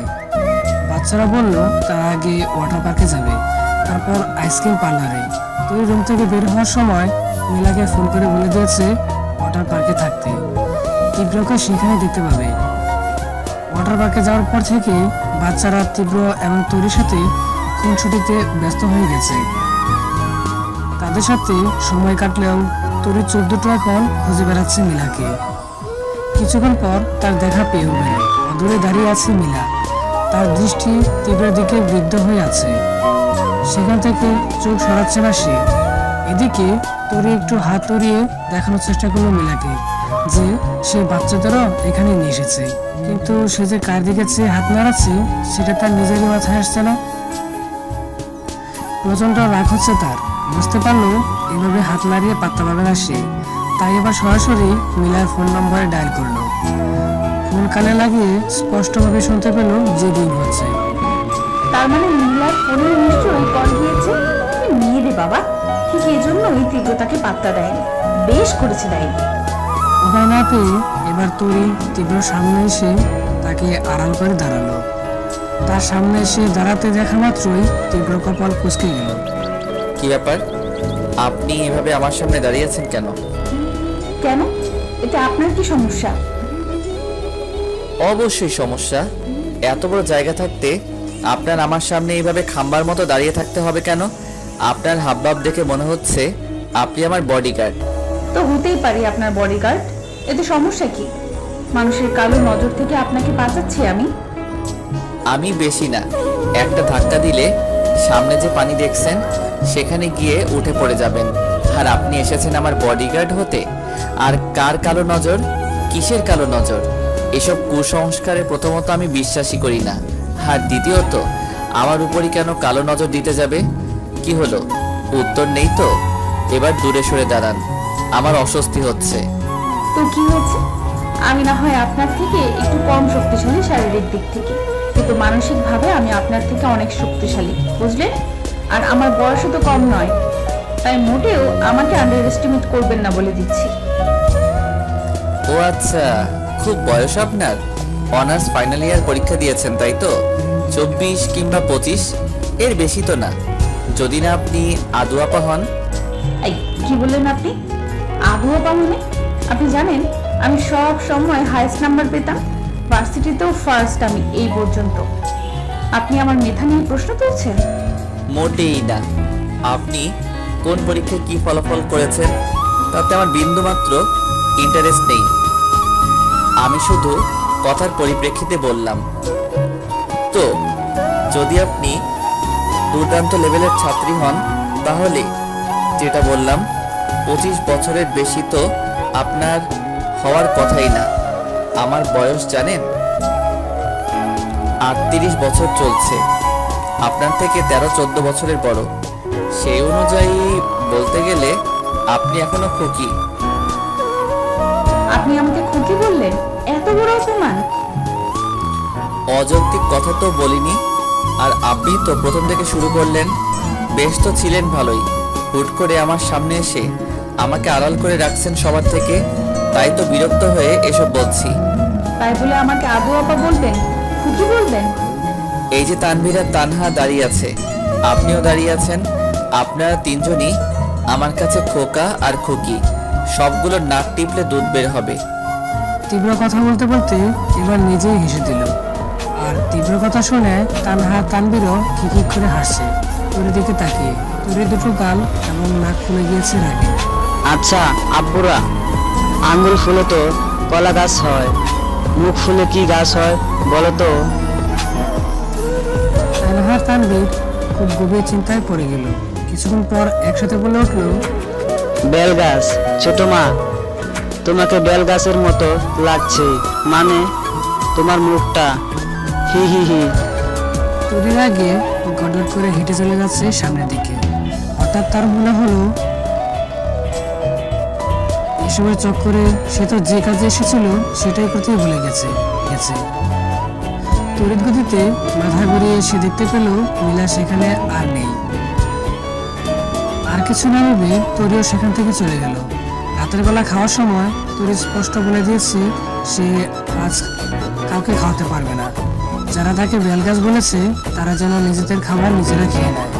বাচ্চারা বলেছে নিজেরাই খেতে পারবে, শুধু নিজেদের হাত ব্যবহার করবে না তারা। তরি না এবং বাচ্চাদের হাত। অবশেষে দীর্ঘ 40 মিনিটের তর্ক সমাবেশ পরে হৃদয়ে যুক্ত হয়েছিল। পুরোটা সময় তীব্র ছিল নীরব দর্শক, শুধু মুচকি আসছে সে। আর তার দিকে তরি কটমট করে তাকিয়েছিল। সকালে খাওয়ার পর শেষ হলে তরি বাচ্চাদের বললো কিছুক্ষণ টেলিভিশন দেখতে। সে একটু ফোনে কথা বলে আসবে আর আব্বুর সাথে। বেলকনিতে গিয়ে তরি তার আব্বুর ফোনে ডায়াল করতে যাবে, তখনই দেখে নিতুর ফোন। হাসি মুখে ফোন রিসিভ করে তরি। এই তো এখন বলবি কেমন আছিস রে নিতু? কি করছিস? তোকে অনেক মিস করি। কতদিন দেখা হয়নি আমাদের, কথা হয়নি আমাদের। তাই তো থাক, এগুলো তোকে আর কষ্ট করে মুখ ফুটে বলতে হবে না। তোর কাজকর্মেই বোঝা যায় সব। হয়েছে নালিশ দেওয়া? তোর নালিশগুলো কিন্তু দারুণ। আমার কাছে আমারই নামে নালিশ দিস তুই। তবে তোর সব অভিযোগ আমি মাথা পেতে নিচ্ছি, কিন্তু কি করব বল? বিয়ের আগে তো নিজেই দেখতি তোর সাথে প্রত্যেক দিন কথা বলা লাগতোই আমার। এখন তো অনেক দায়িত্ব বেড়ে গেছে, আমার উপায় নেই রে, সময়ই পাই না। বিশ্বাস কর, কত দিন ধরে আব্বুর সাথেও কথা বলতে পারিনি। এখন আবার এসেছি কক্সবাজার। ওয়াও, হানিমুনে? তোর মাথায় এগুলোই থাকবে আমি জানি। পরীক্ষার পর একটু রিফ্রেশমেন্ট আমারও দরকার ছিল, আর বাচ্চাদের নিয়েও অনেকদিন বাইরে বের হওয়া হয়নি নাকি, তাই সবটা মিলিয়েই আর কি ঘুরতে আসা। ও শোন, মনে পড়েছে হঠাৎ করে একটা কথা। সেদিন রাফির নামের ছেলেটির সাথে তুই আমাকে বসিয়ে দিয়ে গিয়েছিলি, মনে আছে? আছে তো। কেন, কি হয়েছে? আর বলিস না, তুই যাওয়ার পর তোর উপরে একেবারে একটা কোর্স আয় করে ফেলেছে আমার থেকে। কোথায় থাকিস, কি করিস, পরিবার, ব্লা ব্লা ব্লা। এমনকি তোর ফোন নাম্বার পর্যন্ত আমার থেকে নিয়ে গিয়েছে। কি বিরক্তিকর। তার মানে সেই কুকাজ তুই করেছিলি? কি করেছি? আরে সেই ছেলে ফোন দিয়ে কিসব ফালতু কথাবার্তা বলে, গায়ে পড়া ছেলে একটা। আব্বুর সাথে দেখা করতে গিয়েছিলাম, সেদিনও ফোন দিয়েছিল। তোকে বিরক্ত করে নাকি? না, ঠিক বিরক্ত না, কিন্তু আমার পক্ষ থেকে কোনো পজিটিভ রেসপন্স না পেয়ে যেহেতু, তো তার এটা বোঝা উচিত যে আমি তার উপর একটু ইন্টারেস্টেড নই। তবু এই আরেকটা কথা বলতো, হেলালকে কি তুই আমার ফোন নাম্বার দিয়েছিস? আরে পাগল কুকুর কামড় দিয়েছে নাকি যে ওই ছেঁচড়াকে তোর নাম্বার দিব? কেন, সেও কি ফোন করেছে নাকি? তবে আর বলিস কি, তোর মিতুর সাথে কথা বলতে বলতে দেখলো তার ফোনে আরেকটি কল এসেছে মিলার নম্বর থেকে। সেটা দেখে মিতুকে বলল, আমি তোকে একটু ফোন দিচ্ছি নিতু, একটা ইমার্জেন্সি কল এসেছে, রাখছি। এবার মিলার ফোন রিসিভ করে তৈরি। আপু দেখেছিলেন আজকে তীব্র রায়হানকে, সাথে তার বাচ্চা দুটোও ছিল। আমি আপনাকে হাত নাড়িয়ে ইশারা দিয়েছিলাম। আমি তো ঠিক মতো ত্রিপুকে দেখতেই পারিনি। তুমি সামনে এসে দাঁড়িয়েছিলে কেন পরে? তোর চোখ দুটো ফুটো করতে। এই কি বলছো মিনমিন করে? চোখ কি শুনতে পাইনি আমি। আরে না, চোখে কেন হতে যাবে? আসলে আপু, আমি তো তীব্র রায়হানের সামনে দাঁড়াতে চাইনি। উনি সেখান থেকে এসে পড়তে চেয়েছিলেন, আমি তো ওনার সামনে গিয়ে বোঝাচ্ছিলাম যাতে না আসে। উনি প্রচন্ড বকাঝকা করেছিলেন আমাকে, কিন্তু আমিও তাকে কথার মাধ্যমে আটকে রেখেছিলাম। একটু পর ফিরে দেখি আপনি নেই। আপনি চলে গেলেন কেন আপু? আপনাকে দেখানোর জন্যই তো আমি এনেছিলাম ওনাকে সেখানে। আপনাদের মিল করিয়ে দিতেই তো এতটা কষ্ট করছি আমি। তাই বুঝতে তো পেরেছেন যে এটা তীব্র রায়হানি ছিল, তাই না? হ্যাঁ হ্যাঁ, সেটা পেরেছি। আমাকে তুমি আগামীকাল ত্রিপুর সামনে নিয়ে যাবে। আমি নিজের কানে তার মুখ থেকে শুনতে চাই যে সে আসলে আমার জন্য মনে কি অনুভূতি রাখে। বুঝতে পেরেছো? সরাসরি? আমি সরাসরি আপনাদের সাথে থাকতে পারবো না আপু। কেন পারবে না? বোঝেন না কেন আপু, অনেক একটু ভয় পাই তো আমি। কালকে বিকেলে আপনি জুস বারের এখানে থাকবেন, আমি ওনাকে সেখানে পাঠানোর চেষ্টা করব। ধরে নেন পাঠিয়েই দেব যে করে হোক। এরপর আপনারা নিজেদের অনুভূতি আদান প্রদান করবেন। আমি তৃতীয় ব্যক্তি হিসেবে আপনাদের মাঝে কেন থাকতে যাব বলুন? ঠিক আছে, কথাটা মাথায় থাকে যেন। অবশ্যই আপু, শুভরাত্রি। তোর ফোনটা কান থেকে নামিয়ে কেটে দিল। আপন মনে নয়, প্রকাশ্যে বলল সে এবার। অন্তিমবারের মতো শুভরাত্রি মিলা আফরোজ। জুসবারের ভিতরে মানুষ খুব একটা বেশি নেই। যারা আছে তারা নিজেরা নিজেদের মতো করে সময় কাটাতে ব্যস্ত তাদের সঙ্গীদের সাথে। মিলা জুসবারে গেল মোটামুটি তাড়াতাড়ি। প্রবল উত্তেজনা কাজ করছে তার নিজের মধ্যে। আজকে সে তার তীব্রকে দেখতে পাবে। তার তীব্র? হ্যাঁ, অবশ্যই তার। একটা জনজন্ত মানুষ অব্দি খুন করে ফেলেছে যে মানুষের জন্য তাকে তো নিজে করে দাবি করবেই সে। চতুর্দিকে চোখ ঘোরাতে লাগলো মিলা। তৃষ্ণা তো সেই দৃষ্টি, কিন্তু না, তীব্রকে সে দেখতে পেল না, পাবেও না এখন হয়তো। সে তো একটু তাড়াতাড়ি চলে এসেছে। তীব্র তো আর এত তাড়া নেই নিশ্চয়ই। দেখালি মনে সেই কথা ভাবতে ভাবতে হঠাৎ মিলার চোখ পড়ল বাড়ার একটা কোনায়। পিঠ দেখা যাচ্ছে লোকটার। সুঠাম দেহ এবং যথেষ্ট উচ্চতা সম্পন্ন পুরুষ। তীব্রকে তো পেছন থেকে দেখতে এরকমই লাগতো। সেই ছোটবেলা থেকে চিনে মেলা তাকে। দেখা যাক একবার সামনে গিয়ে না হয়। Excuse me. মুখটি এই পাশে মুখ ফেরানোর সাথে সাথে বেশ চমকে গেল মেলা। হ্যাঁ, ট্রিপল ওয়েটার চেহারা কতটা পাল্টে গিয়েছে। সেদিন ওয়েটার পার্কে একটু দূরে ছিল বিধায় ততটা বুঝতে পারিনি। আগের বাচ্চা ছাপটা আর নেই। বয়স বেড়েছে এবং বাড়ছে, সেটা বোঝাই যাচ্ছে। মেলার চোখ দুটো খুশিতে চিকচিক করছে। কথায় গলায় সেও আটকে যাচ্ছে। কত কথা ভেবে রেখেছিল সে তীব্রকে বলবে দেখা হলে। এখন কথা আসছে না কেন মুখ দিয়ে? কেমন আছিস মিলা? চকিতে ফিরে তাকালো মিলা তীব্রর দিকে। কতগুলো বছর পরে আবার সেই পরিচিত কণ্ঠস্বর। তীব্র কি সত্যি তাকে আপন করে নেবে? তোর নামে মেয়েটি তো সেটাই বলেছিল, হয়তো আসলেই তাই। তীব্র তার ভালোবাসার গভীরতা বুঝতে পেরেছে। আমাকে কি তুই ভালো থাকতে দিয়েছিস ত্রিব্র? চেয়েছিলাম তো ভালো থাকতে। সেই সুযোগটা পাওয়ার জন্য কত চেষ্টাই না করলাম। ফলাফল কি ছিল? অপমান করে তাড়িয়ে দিয়েছিলি আমায়। আমার পক্ষে তখন তোকে গ্রহণ করা সম্ভব ছিল না মিলা। তৃপ্তি মারা গিয়েছে, কয়েকটা মাস পার হয়ে গিয়েছিল। এর মধ্যে তুই এসে অন্যায় আবদার করা শুরু করলি। আর তাছাড়া তুই যে কথাটা যাওয়ার আগে দিয়ে বলে গিয়েছিলি, সেটার পর কি তখন তোকে মেনে নেওয়ার কোনো উপায় ছিল? তখন তো তৃপ্তির জায়গা তুই অন্য কাউকে দিতে পারবি না বলে আমাকে তাড়িয়ে দিলি। এরপর তো ঠিকই দুটো বিয়ে করে নিলি। তোর বর্তমান স্ত্রীর থেকে আমি সব শুনেছি। এভাবে আর কতক্ষণ থাকা যায় বল? আমিও তো একটা মানুষ, আমারও তো একাকিত্ব বোধ হয়, আমারও তো কাউকে প্রয়োজন, তাই না? আচ্ছা, তুই এখনো বিয়ে করিসনি? করেছিলাম পরিবারের সবার কথা রাখতে। যতই অন্য সমাজের কথা বলি না কেন, আমরা কোনো লেভেলের সোসাইটিতে বিলং করি সেটা তো জানিসই। মেয়ের বিয়ের বয়স হয়ে গেছে কিন্তু বিয়ে হচ্ছে না, সেটা যেন পৃথিবীর অষ্টম আশ্চর্য। আমার ক্ষেত্রেও তাই। হাজবেন্ড সহ এসেছিস? আমি ডিভোর্সি। সে কি কারণ? আমি তার সাথে অ্যাডজাস্ট করতে পারিনি। কেন জানি মনে হচ্ছিল সে আমার টাইপের না। আসল কথা হয়তো বা তোর জায়গা তাকে দিতে পারেনি। সে যাই হোক, পুরাতন কথা বলে লাভ নেই। মূল্য কথা হলো বিয়ের 1 বছরের মাথায় ডিভোর্স হয়ে যায় আমার। এরপর থেকে এভাবেই আছি আর কি। তৃপ্ত, আমাকে কি একটা সুযোগ দেওয়া যায় না? তোর এই মেয়েটা বলেছিল তুই নাকি তার সাথে সুখী নস। না হওয়ারই কথা, মেয়েটাকে দেখেছি আমি। তোর সাথে এই মেয়ে কোনোভাবেই যায় না। তাকে বছর তোর বাচ্চাদের দেখাশোনার কাজে রাখতে পারতি, সরাসরি বিয়ে করে নিলে। সেটাই হোক, সে আমাদের মাঝে তৃতীয় ব্যক্তি। তাকে আমাদের কথার মাঝখানে না আনি তুই আমার দিকটা একটু বিচার করে দেখ তৃপ্ত। আমি তোকে কতটা ভালোবাসলে একজন মানুষকে মেরে ফেলার মতো সাহস রাখি। একটা মানুষ কোনো পর্যায়ে ভালোবাসতে পারলে এমনটা করে বল? হ্যাঁ মানছি তুই তৃপ্তির সাথে ভালো ছিলি, বিশ্বাস কর। আমিও তোকে খুব সুখে রাখবো, আমাদের একটা সুখী পরিবার হবে।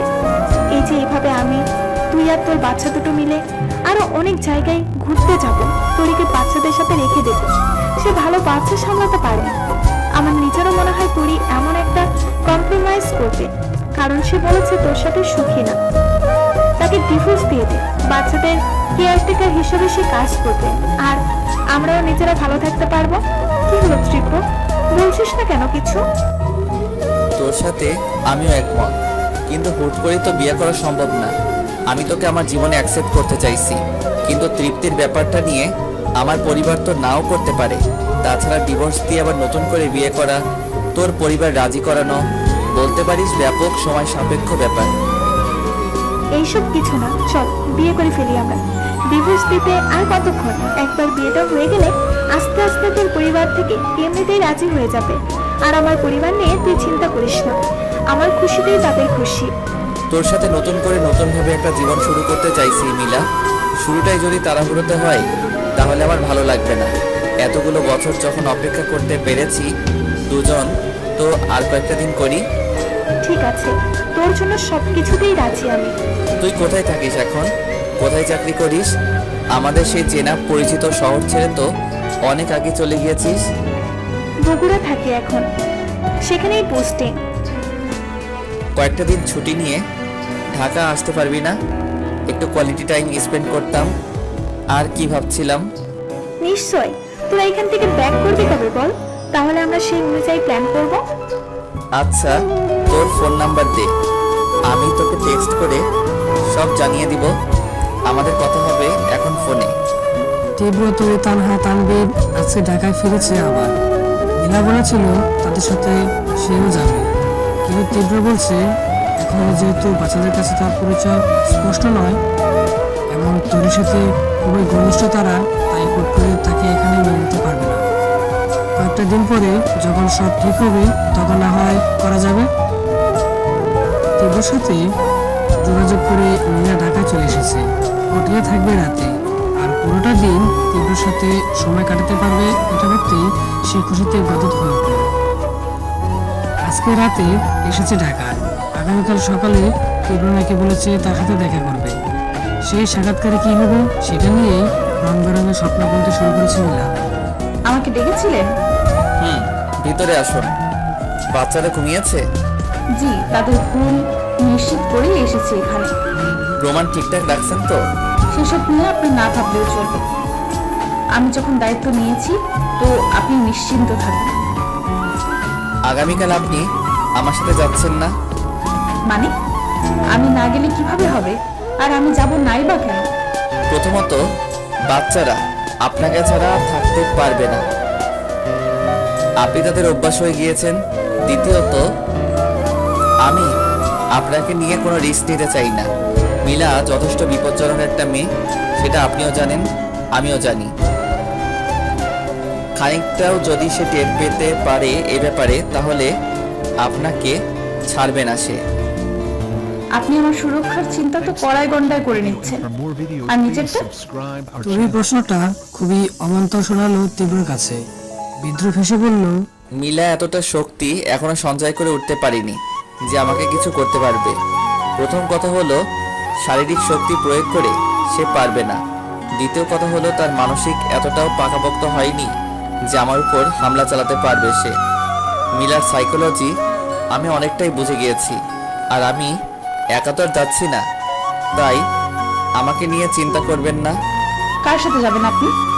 তীব্র মিলাকে বলেছে রেস্টুরেন্টে একেবারে খাওয়া দাওয়া করে বিয়ের কথাবার্তা বলে একটু একান্ত সময় কাটাবে তারা। সে অনুযায়ী এখন তারা খাবারের অর্ডার করে বসে আছে রেস্টুরেন্টে। মিলা এখানে আসার একটু পর থেকে শুরু করেছে মেহেদি, গায়ে হলুদ, বিয়ে, বোবার, কোনটাতে কি পড়বে।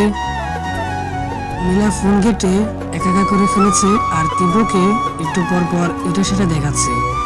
তীব্র হেসে হেসে মিলার সাথে সায় দিচ্ছে। মিলা এখন পুরো দমে ফোনে ব্যস্ত। হুট করে তীব্র মিলাকে জিজ্ঞেস করলো, তৃপ্তির ডেলিভারি যে হসপিটালে হয়েছিল সেখান থেকে তুই চলে আসলি কেন হঠাৎ? হুট করে বগুড়া পোস্টিং নেওয়ার প্ল্যান করলি যে? গা ঢাকা দেওয়ার জন্য তখন সেখানে থাকাটা রিস্ক হয়ে যেত আমার জন্য। ফোনে একদৃষ্টিতে তাকিয়ে আছে বুড়ো আঙুলের দিকে। এখানে সেখানে সুইপ করতে করতে মিলা জবাব দিল, তুই একা চলে আসলি, কিন্তু একা তো আর তুই ছিলি না। ডেলিভারি করার সময় নার্স, অ্যাসিস্ট্যান্ট তারাও তো ছিল না। তুই একা চলে গিয়ে লাভ কি হলো? আরে তারা কি মুখ খুলবে নাকি? ভেতরে কি হয়েছে সেটা তো আর কেউই গিয়ে দেখে আসেনি। টাকা দিতে হয়েছে অনেক।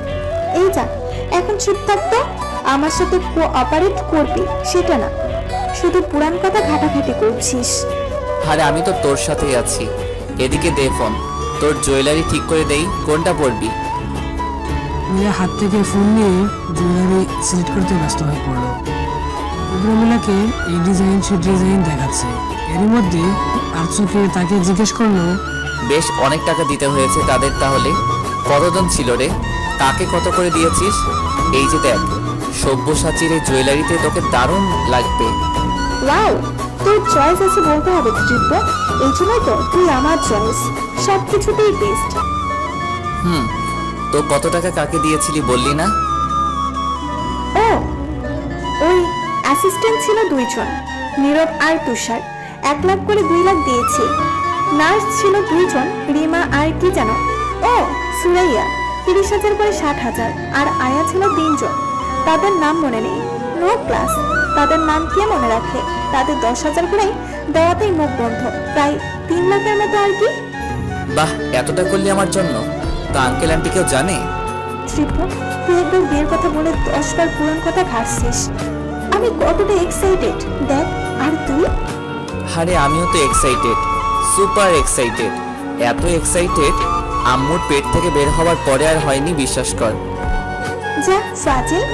বল না রে, আঙ্কেল আন্টি জানে এই ব্যাপারে? না, তাদের জানিয়ে কি করব? এটা কি আর কাউকে জানানোর কথা নাকি? ঢাকঢোল পিটিয়ে? কিন্তু এখন যে সবাই জানবে। মিলা এমনভাবে তীব্রর দিকে তাকিয়ে আছে যেন দিন দুপুরে ভূত দেখছে সে।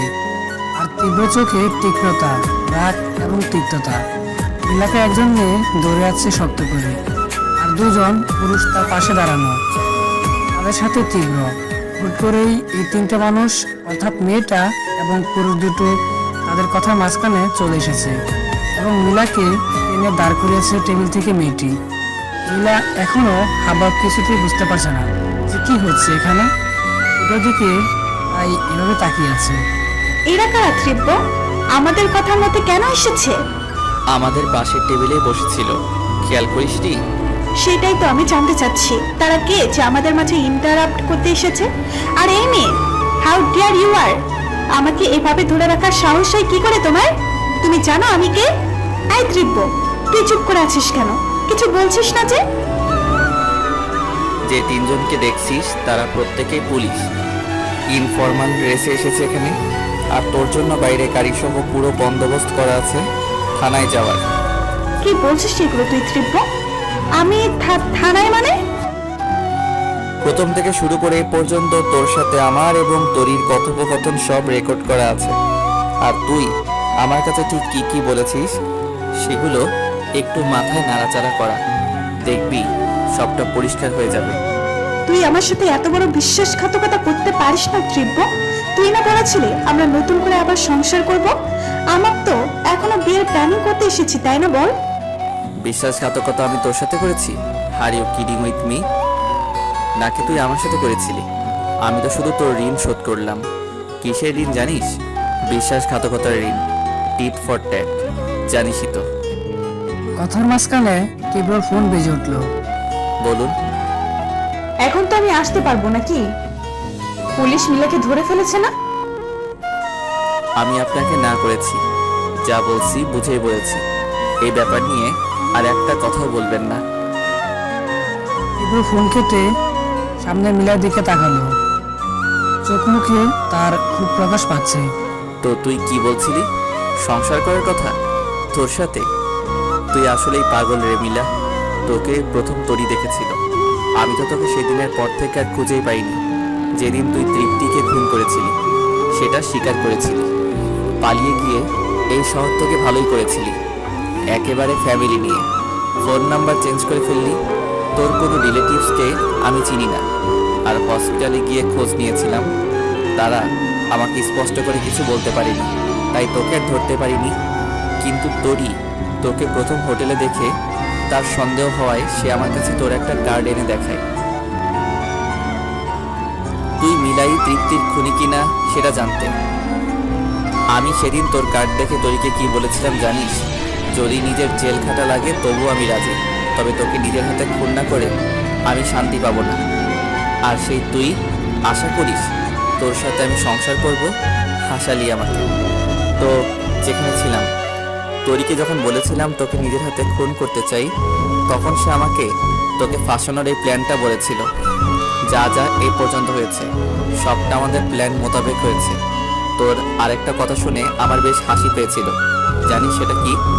তুই আমাকে পরামর্শ দিস যাতে তোরিকে বাচ্চাদের দেখভালের জন্য রেখে দেই আর তাকে ডিভোর্স দিয়ে দেই। আমরা যখন ঘুরতে যাব তখন তুই আর আমি মজা মাস্তি করব, আর তোরই বাচ্চাদের নিয়ে ঘুরবে। লাইক সিরিয়াসলি, যেই বাচ্চাদের মুখের দিকে তাকিয়ে আমি এখনো বেঁচে আছি, যেই বাচ্চারা আমার তৃপ্তির শেষ স্মৃতি আমার কাছে, যে বাচ্চারা আমার জীবনে সবচেয়ে বেশি মূল্য রাখে, যে বাচ্চারা আমার জীবনের অমূল্য সম্পদ, তাদের রেখে আমি শুধু তোর সাথে থাকবো? তুই কিসের ভালোবাসিস রে আমাকে? ভালোবাসার হিংসা দুটো দুই মেরুর শব্দ। তুই যদি আমাকে সত্যি ভালোবাসতি তাহলে আমার সাথে তৃপ্তিকে মেনে নিতি, কারণ তার সাথে আমি সুখে ছিলাম। কেউ যদি কাউকে ভালোবাসে তাহলে সেই মানুষটার সুখের মধ্যেই তার সুখ খুঁজে নেয়, তার ভালো থাকা খুঁজে নেয়। আর তুই কি করলি? তৃপ্তিকে হিংসে করে এতটা জঘন্য পর্যায়ে চলে গিয়েছিলি যে তাকে মেরেই ফেললি। তোর মনে যেটা আমার জন্য আছে সেটা ভালোবাসা না মিলা। ভালোবাসা কখনো কারোর জীবন নিতে পারে না, বরং জীবন দিতে শেখায়। তোর মনে শুধু আমাকে পাওয়ার একটা জেদ আছে, যেটাকে তুই নিজে নিজে ভালোবাসা বলে চালিয়ে দিস, কিন্তু সেটা কোনো ভালোবাসার মধ্যেই পড়ে না। আরে তুই যদি তৃপ্তিকে না খুন করতি, যদি তৃপ্তির মৃত্যু স্বাভাবিক হতো, তাহলে হয়তো তোকে আমি মেনে নিলেও নিতাম। আমার ছোটবেলার বন্ধু তুই, আমাকে ভালো বুঝিস। এর থেকে বড় কথা আমার বাচ্চারা। তবে তোর আমার বাচ্চাদের নিয়ে যা ধারণা দেখলাম, সেটা দেখার পর মনে হলো আসলেই আল্লাহ যা করেন ভালোর জন্যই করেন। আমার পরিবার আমাকে দ্বিতীয় বিয়ে করানোর পর আমার বাচ্চাদের হয়েছিল, তোর সাথে বিয়ে হলেও ঠিক এমনটাই হতো। তৃপ্তি আমার জীবনে একজনই, তার জায়গা হয়তো কাউকে দিতে পারবো না আমি। তবে আমার বাচ্চাদের জন্য আমি যাকে আমার জীবনে পেয়েছি, তাতে আল্লাহর কাছে শুকরিয়া আদায় করি। আমার বাচ্চাদের খুশিতে আমার খুশি। তুই আমাকে বলেছিলি না যে আমি তোর সাথে ভালো নেই, কিন্তু তোর ধারণা সম্পূর্ণ ভুল। আলহামদুলিল্লাহ আমি তার সাথে অনেক ভালো আছি, কারণ আমার বাচ্চারা তার সাথে ভালো আছে। মিলার চোখ দুটো রাগে আগুনের ফুলকির মতো হয়ে আছে। শান্ত অথচ বেশ ভারী গলায় সে বলল, খুব বেশি তোরির গুণগান করছিস, তাই না তীব্র? আমি তোকে বলে রাখলাম, এই গুণগান তোর মুখে আর বেশি দিন থাকবে না। যখন জীবনে অন্তিমবারের মতো ধোঁকা খাবি সেদিন বুঝবি তোকে তোর জীবনে আমার থেকেও বড় ধোঁকা তৈরি দেবে। কথাটা মিলিয়ে নিস। একে নিয়ে যান আমার চোখের সামনে থেকে। ফোন থেকে তার মা বাবার নাম্বার নিয়ে তাদের আসতে বলুন থানায়। তাদেরও তো তাদের মেয়ের কার্যকলাপ সম্পর্কে জানা উচিত। আর যাদের নাম বলেছে তাদেরকে অ্যারেস্ট করুন। নীরব, তুষার, রিমা আর সুরাইয়া। এরপর কথা বের না হলে কি করতে হবে সেটা আমার থেকে আপনারা ভালো জানেন আশা করি। তীব্র যখন বাসায় এসেছে তখন বিকেল। এই সময় সাধারণত তার মা বাবা এবং দাদি একটু ঘুমিয়ে নেয়। তারা যখন উঠবে ঘুম থেকে তখন তাদের সবকিছু খুলে পড়বে বলে ঠিক করেছে তীব্র। আপাতত বাচ্চাদের রুমে যাবে সে। তবে তাদের রুমে আর যেতে পারলো কই। তার আগেই দেখে পিছিয়ে ছেলেমেয়ে দুটো মুখ ফুলিয়ে দরজার সামনে দাঁড়িয়ে আছে। তাদের এই অবস্থায় দেখে খানিকটা চিন্তায় পড়ে গেল তীব্র। কিছু হয়েছে নাকি আবার? কি হয়েছে আমার আব্বুদের? মুখ ভর কেন? কেউ কিছু বলেছে? তুমি কথা বলবে না আমাদের তাতে? তানহা আদৌ বলিতে বলল। কেন? আমি কি বললাম আবার? এবার তানভীর একটু সামনে এসে বলল, তোমার জন্য ছোট মার মন খারাপ, আর ছোট মার যেহেতু মন খারাপ তাই আমাদেরও মন খারাপ। কেন, কি হয়েছে তোমার ছোট মার? সেটা তো তুমি ভালো করে জানো। তবে ছোট মা বলেছে তুমি নাকি তাকে বকা দিয়েছো, তাই তার মন গিয়ে তুমি ভালো করো। যাও, যদি ছোট মার মন ভালো করতে না পারো তাহলে আমাদের আরই তোমার সাথে। দুজন খুব ভাব দেখিয়ে চলে গেল সেখান থেকে। তাদের দিকে তাকিয়ে রইল তীব্র বোকার মতো। কি বললো? তোরির মন ভালো না করতে পারলে তার সাথে আরই? বাহ, এরা দেখছি আমার থেকে তাদের মায়ের প্রতি বেশি দরদ। এখন আমি বড় হয়ে গেলাম। তীব্র রুমে ঢুকে দেখলো তোরি গাল ফুলিয়ে বসে আছে। আমি আপনাকে কখন বকা দিয়েছি? বাচ্চাদের কাছে আমার নামে অন্যায় বিচার দিলেন কেন? আপনি কথা বলবেন না আমার সাথে। এই, আপনি আমাকে রাগ দেখাচ্ছেন? কেন, রাগ শুধু আপনি একাই দেখাতে পারেন? আমি কখন রাগ দেখালাম? অদ্ভুত তো। তা নয়তো কি? তখন এভাবে কড়া গলায় শাসন করলেন কেন আমাকে? এরপরটুকু করে ফেললেন ফোনটা কেটে। তোরি, আমি আগেও বলেছি, এখনো বলছি, মিলা ডেঞ্জারাস মেয়ে একটা। তার সামনে যাওয়া সেই অবস্থায় আমার মনে হয়েছে আপনার জন্য রিস্ক হতে পারে।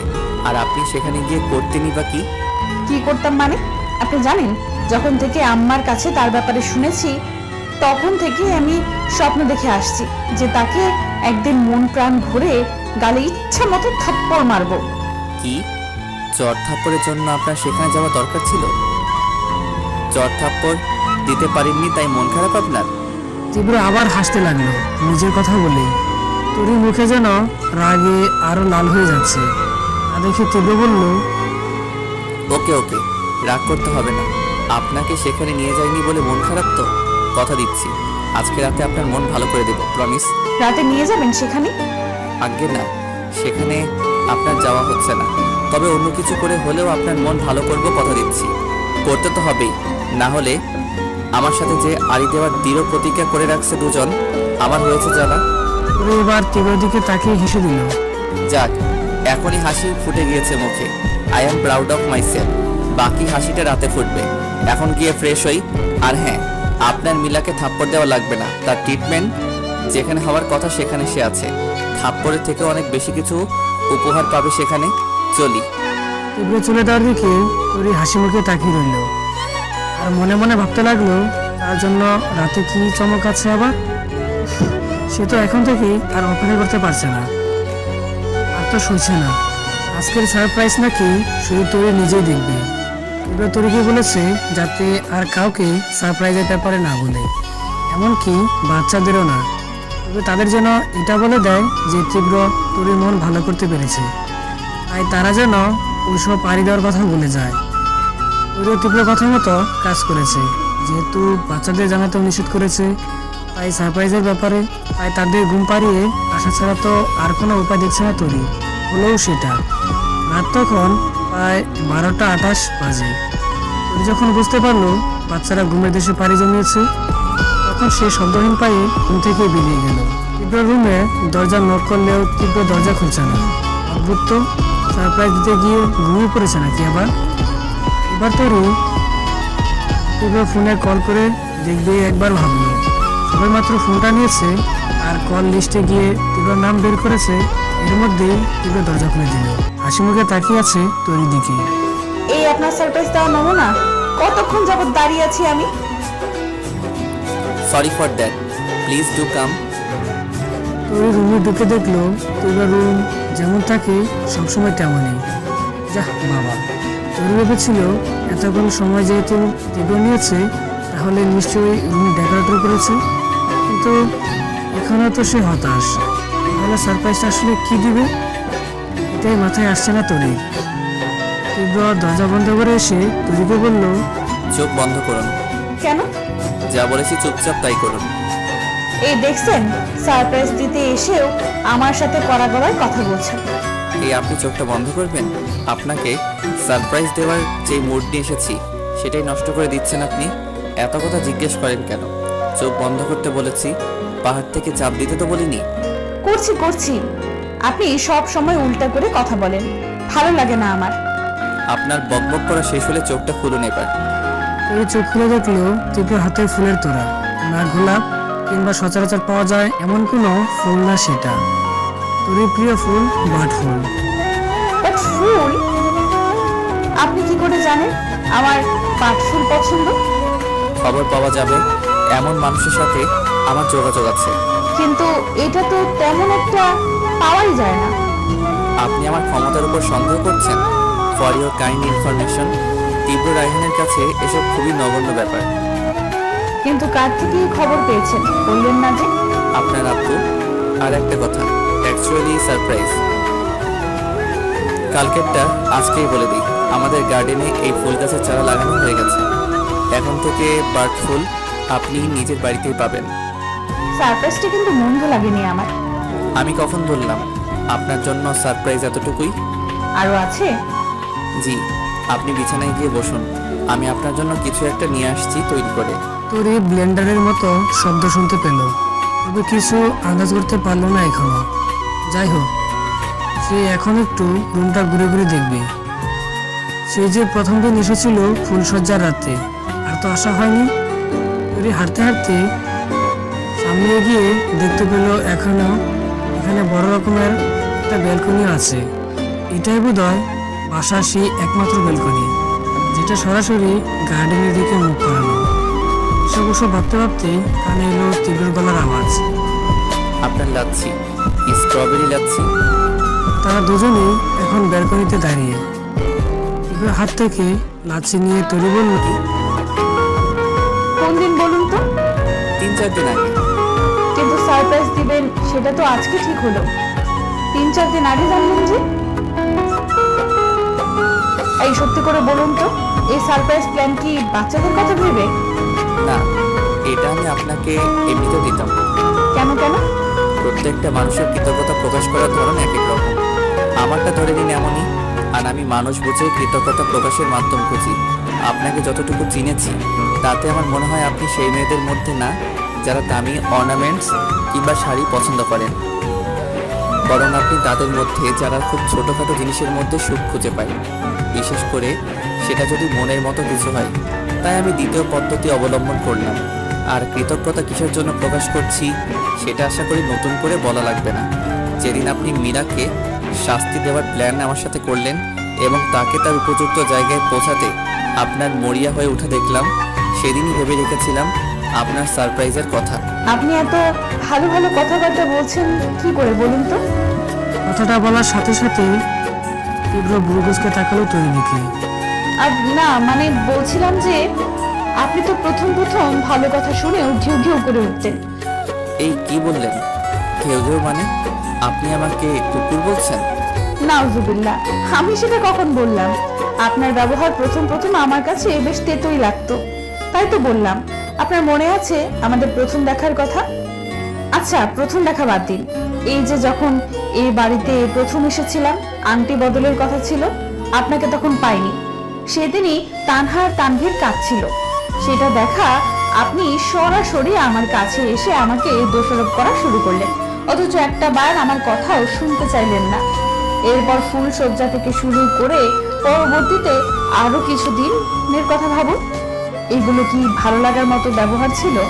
ছিল না তো। আর আপনি এখন দিন কি দিন আমার সাথে ভালো ব্যবহারের মাত্রা বাড়িয়েই চলেছেন। সেজন্য এই মনটা খচখচ করছে এটা জানার জন্য যে হঠাৎ এত ভালো ভালো কথা বলছেন কেন আমার সাথে, এই আর কি। আমার জীবনে কি কি ঘটে গেছে সেটা তো আম্মুর থেকে ধারণা পেয়েছেন। জীবন আমাকে এমন একটা পর্যায়ে এনে দাঁড় করিয়েছে যে কাকে বিশ্বাস করব কাকে করব না সেটা এখন আর আমি বুঝতে পারি না। আমি ক্লান্ত কিছু মুখোশধারী মানুষের অভিনয় দেখতে দেখতে। আমার ছোটবেলার বান্ধবী মিলা, আমার বন্ধু রনি যে কিনা আমার আর তৃপ্তির সাথেই পড়াশোনা করত, আর আমার তথাকথিত দ্বিতীয় স্ত্রী জেসিকা, তিনজন মানুষের পর্যায়ক্রমে এইভাবে অভিনয়ে আমি দিশেহারা হয়ে গিয়েছিলাম। সেই সময় আপনাকে বিশ্বাস করার মতো আমার কাছে কোনো কারণ ছিল না যে তরি আজকে জানতে পারলো যে সেই প্রতারক দুজন জেসিকা আর রনি। তরির শাশুড়ি সেটা বলার সুযোগ পায়নি বটে। আচ্ছা, বুঝতে পারলাম আপনার কথা। লাচ্ছি খাচ্ছেন না তো? খাচ্ছি খাচ্ছি। আপনার হেলুর খবর জানেন? হ্যালো, কে? আমার হ্যালো বলছেন আবার? দি গ্রেট ভাত খাওয়া ছাগল হেলাল মিয়া ওরফে হেলু। তীব্র অট্টহাসিতে ফেটে পড়ল। সে আমার হ্যালো হতে যাবে কেন? এমা, আপনার পাড়া প্রতিবেশী ছিল না? ওয়ান্স এ পাড়া প্রতিবেশী অলওয়েজ এ পাড়া প্রতিবেশী। আপনি মজা করছেন আমাকে নিয়ে? আমি তো শুধু হেলাল মিয়ার খবর জানতে চাইলাম। আমি কি করে বলবো? আমার কি তার সাথে যোগাযোগ হয় নাকি? খবর নিয়ে দেখবেন সেই পাড়াতে তাকে আর পান কিনা। কেন, কোথায় সে? বলতে পারেন এটা আপনার তৃতীয় সারপ্রাইজ। বাকিটা অজানাই থাকুক। লাচ্ছি খাওয়া শেষ আপনার? জি। ওকে, রুমে চলুন, অন্তিম সারপ্রাইজ দেওয়া বাকি। তীব্র পেছন পেছন তরি হেঁটে রুমে ঢুকলো। আবার বিছানায় বসুন। তরি দেখলো তীব্র আলমারি খুলে হাতে কিছু একটা নিয়ে তার দিকে এগিয়ে আসছে। বিছানায় তার পাশে বসে হাতে রাখা জিনিসটা বিপরীত পাশে রাখলো। তরি তীব্র হাবভাব এখনো বুঝতে পারছে না, তাই আপাতত হা করে তাকে থাকা ছাড়া আর কিছুই করতেও পারছে না। আপনার সাথে বাসার সকলের সম্পর্কই খুব স্বাভাবিক, শুধু আমার সাথে এখন স্বাভাবিক হতে পারেননি, তাই না? তরি বোকার মতো মাথা নাড়ালো, যার অর্থ হ্যাঁ। তবে তীব্র কথার মোড় কোথায় যাচ্ছে সেটা বুঝতে পারছে না, ফলে মুখ এখনো কিছু বলছে না। কেমন হয় যদি আমাদের সম্পর্ক একটু স্বাভাবিক হয়ে যায়? তরি হা করে তীব্র দিকে তাকিয়ে আগে থেকেই ছিল, তবে এখন তার চোখের পলক পড়া বন্ধ হয়ে গেছে। যে কোনো সম্পর্কের ভিত্তি হলো বন্ধুত্ব, সেটা মানেন নিশ্চয়ই। তরি আবারও মাথা নাড়ালো। তীব্র আলতো করে তরির হাত নিজের হাতের মুঠোয় নিল। তরির মনে হলো তার উপর দিয়ে একটা ঠান্ডা বাতাস বয়ে গেছে, শরীর শীতল লাগছে। হাত ধরা অবস্থায় তীব্র বলতে লাগলো, সব সম্পর্কের ভিত্তি বন্ধুত্ব হলেও এটাই সত্যি যে আমি বন্ধু নামক সম্পর্ক থেকে জীবনে বেশি প্রতারিত হয়েছি। তাই কাউকে এখন আর যাই হোক বন্ধু হিসেবে ভাবতে আমার ভয় লাগে তরি, ভীষণ ভয় লাগে। তাদের উপর বিশ্বাসই রাখতে পারি না যে। কিছুক্ষণের জন্য আমরা তীব্র খানিকটা ফুট ভিজে নিল একটু, এরপর আবারও বলতে শুরু করলো, কিন্তু জানি না কেন আমি আপনাকে বিশ্বাস করতে শুরু করেছি তরি। বলতে পারেন যে খুব বেশি বিশ্বাস করতে শুরু করেছি। সেই বিশ্বাস আমার মনে কিভাবে কতদিনে জন্ম নিল তা আমার জানা নেই, তবে আপনাকে মন থেকে একটা প্রস্তাব দিচ্ছি, আপনি আমার বন্ধু হবেন তরি। তরি এতক্ষণ মন্ত্রমুগ্ধের মতো তীব্রের দিকে তাকিয়েছিল। হঠাৎ অনুভব করলো তার চোখ ভেজা, চোখ থেকে তরল জাতীয় কিছু বের হয়ে পড়েছে। অজান্তেই চোখে পানি চলে এসেছে তার। হবেন আমার বন্ধু তরি, যেই বন্ধুত্বে কোনো গোপনীয়তা থাকবে না, যেই বন্ধুত্বে আমরা একে অপরের পাশে ঢাল হয়ে দাঁড়াবো যত বিপদে আসুক না কেন। হবেন সেরকম বন্ধু তরি? আনমরত অবস্থায় মাথা নাড়ানো তরি, চোখ দিয়ে অনবরত পানি গড়িয়ে পড়ছে, অথচ মুখে প্রশান্তির হাসি। তীব্র এবার তার পাশে থাকা একের থেকে দুটো ব্রেসলেট বের করলো, সম্ভবত স্বর্ণের। তার উপরে লেখা আছে ফ্রেন্ডস, সাদা পাথরের, সম্ভবত দামি কোনো পাথর দিয়ে করা। তরি এখনো সেখানে তাকিয়ে আছে। তীব্র তরির হাতে একটা ব্রেসলেট পরিয়ে দিল, আরেকটা দিল তরির হাতে। এটা আমার হাতে পরিয়ে দিন। তরি হাসতে হাসতে বলল, আজকে কি ফ্রেন্ডশিপ ডে নাকি? আমাদের ফ্রেন্ডশিপ ডে। একে অপরকে ব্রেসলেট পরানো শেষ হলে তীব্র বলল, নিজের থেকে বেশি বিশ্বাস করে এই বন্ধুত্ব আপনার সাথে করেছি তরি। আপনাকে আগে একদিন বলেছিলাম গাড়িতে, মনে আছে? আপনার বাবার সাথে দেখা করতে যাওয়ার দিন আজকে আবার বলছি, আর যাই করুন আমার বিশ্বাস ভাঙবেন না প্লিজ। এবার যদি কারোর থেকে আর বিশ্বাসঘাতকতা পাই তাহলে আমি জানি না কি করব। এটা ভাবতে গেলেই আমার কাছে নিজেকে পাগল পাগল লাগে, তাই ভাবতে চাইও না প্লিজ, আমাকে কখনো নিরাশ করবেন না।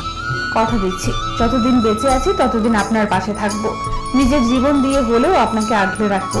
আর বিশ্বাসঘাতকতা আমি মরে গেলেও আমার সাথে পাবেন না। Promise promise promise. বন্ধুত্বের মধ্যে আপনি সম্বোধন খুব বেমানান লাগছে না?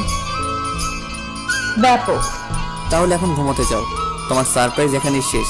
গুড নাইট, দরজা লাগিয়ে দাও। কি? তীব্র একলাফে বিছানায় শুয়ে বালিশের উপর মাথা রেখে চোখ বন্ধ করে আছে, আর তরি অত বিলম্বের মতো সেদিকে তাকিয়ে আছে। মানে সে বুঝতে পারলো না ব্যাপারটা। খুব তো সুন্দর করে কথাবার্তা চলছিল, এর মধ্যে হুট করে ঘুম আসলো কোথা থেকে? এই কি হলো এটা? কোনটা কি হলো? এই যে বন্ধু নিয়ে কথা বলতে বলতে ঠুস করে বিছানায় শুয়ে গেলে, এটা কিছু হলো? আবারও আপনি? তোর দিকে তাকিয়ে এবার দাঁত দিয়ে ঠোঁট খানিকটা কামড়ে এসে জবাব প্রশ্ন করলো তীব্র। আপনি তুমির কথা পড়ে, আগে এটার বিচার হওয়া দরকার যে এখানে কথোপকথন নষ্ট করার মানে কি। কিছুই না, আমার ঘুম পেয়েছে। আমার সারপ্রাইজ ঠিক মতো দিয়ে এরপর ঘুমাও। এবার তুমি তো আসলো ভালোই, তবে সারপ্রাইজ তো অনেকগুলো দিয়েছি, আর বাকি নেই। এতগুলো আশা করেছিলে কি? নিশ্চয়ই না। এবার তাহলে ভদ্র মেয়ের মতো রুমে যাও আর আমাকে ঘুমাতে দাও। মোটেও আমার সারপ্রাইজ পাওয়া শেষ হয়নি। তুমি নিজেই বলেছো আমাকে আজকের সারপ্রাইজ এমনিতেও দিতে। আজকেরটা মিলার জন্য ছিল, কিন্তু বাচ্চাদের জন্য যে একটা সারপ্রাইজের কথা ছিল সেটা কিন্তু দেওয়া হয়নি। সেটা আমি বলেছি দেখে তুমি জানতে পেরেছো, না বললে কি করতে? যেটা দিয়েছি সেটাই মেনে নিতে। তাহলে এখন এটাই মেনে নাও। ওকে, তাহলে কালকে বাচ্চাদের আমি বলবো তোদের বাবা আমাকে রাতে তার রুমে সারপ্রাইজ দেওয়ার জন্য ডেকে নিয়ে আরো বেশি করে বকা দিয়েছে। কি? একলাফে শোয়া থেকে উঠে বসলো তীব্র। চারটে সারপ্রাইজ পাবার পরেও এই কথা বলতে তোমার আটকাচ্ছে না? মোটেই না, আমি তো আমার পাওনা আদায় করতেই চাইছি। আমার হক আমি চাইতেই পারি, এখানে তো ভুল কিছু দেখছি না। আমার কাছে আর কোনো সারপ্রাইজ নেই তোমাকে দেওয়ার মতো, স্টক খালি। ওকে, তাহলে আমার সারপ্রাইজ আমি নিজেই চেয়ে নিচ্ছি। এটা সীমিত আকারের সারপ্রাইজ হবে আর কি। বলেছিলে না তোমার একটা বাগান বাড়ি আছে, সেখানে নাকি ফ্যামিলি পিকনিক করতে যাওয়া হয়, সেখানেই পিকনিক করতে যাব। ইম্পসিবল। এই ঘোরাঘুরি চক্করে পড়ে আমার কতদিন কাজে বিঘ্ন ঘটেছে। এরপর মিলার কেস, এখন পিকনিকের প্ল্যান করা মানে আবার সেই সময় নষ্ট। আমি পারবো না। এভাবে করতে থাকলে আমার পজিশন, রেপুটেশন যা অর্জন করেছি কাজের মাধ্যমে সবটাই রসাতলে যাবে। ওকে, যেও না। তুমি যদি তোমার সিদ্ধান্তে অটল থাকো তাহলে আমিও আমার সিদ্ধান্তে অটল। বাচ্চাদের কাছে নালিশ চলে যাবে। সবগুলো দাঁত বের করে তীব্র দিকে তাকিয়ে হেসে বলল তরি, আর তরি দিকে অসহায় চোখে তাকিয়ে রইল তীব্র। এমন করছো কেন? আমার কাজ আছে তো। 2-1 দিনের জন্য কাজের কোনো হ্যাম্পার হবে না। একটা দীর্ঘশ্বাস ছাড়ল তীব্র। সে এখন নিরুপায়। তরি কথা শোনা ছাড়া আর কোনো উপায় নেই তার। তরি এরকম সিচুয়েশনে তাকে ফিরবে জানলে বলেও আসল কথা বলতো না তাকে।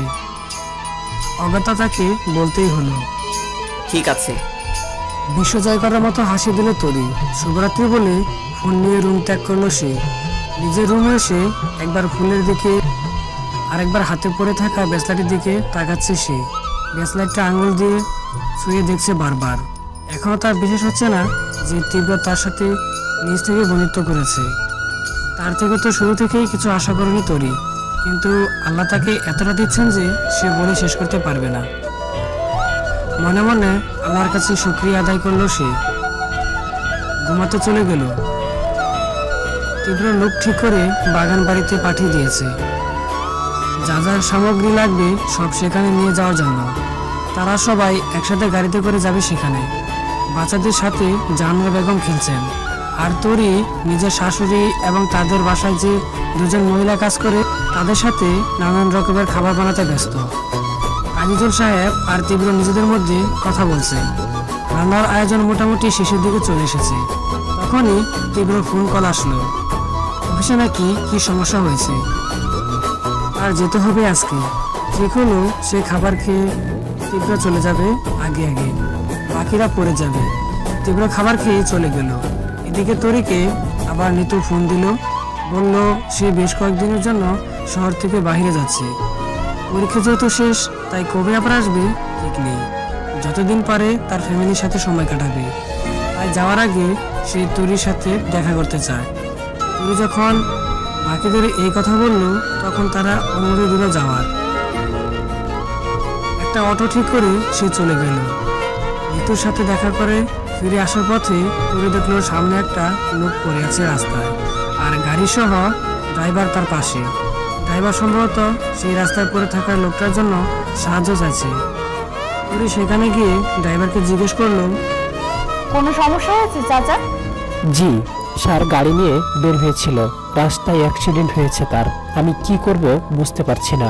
আপনি গাড়ি চালান নাই? গাড়ি আমি চালাই, কিন্তু স্যার নিজে ড্রাইভ করছিল গাড়ি।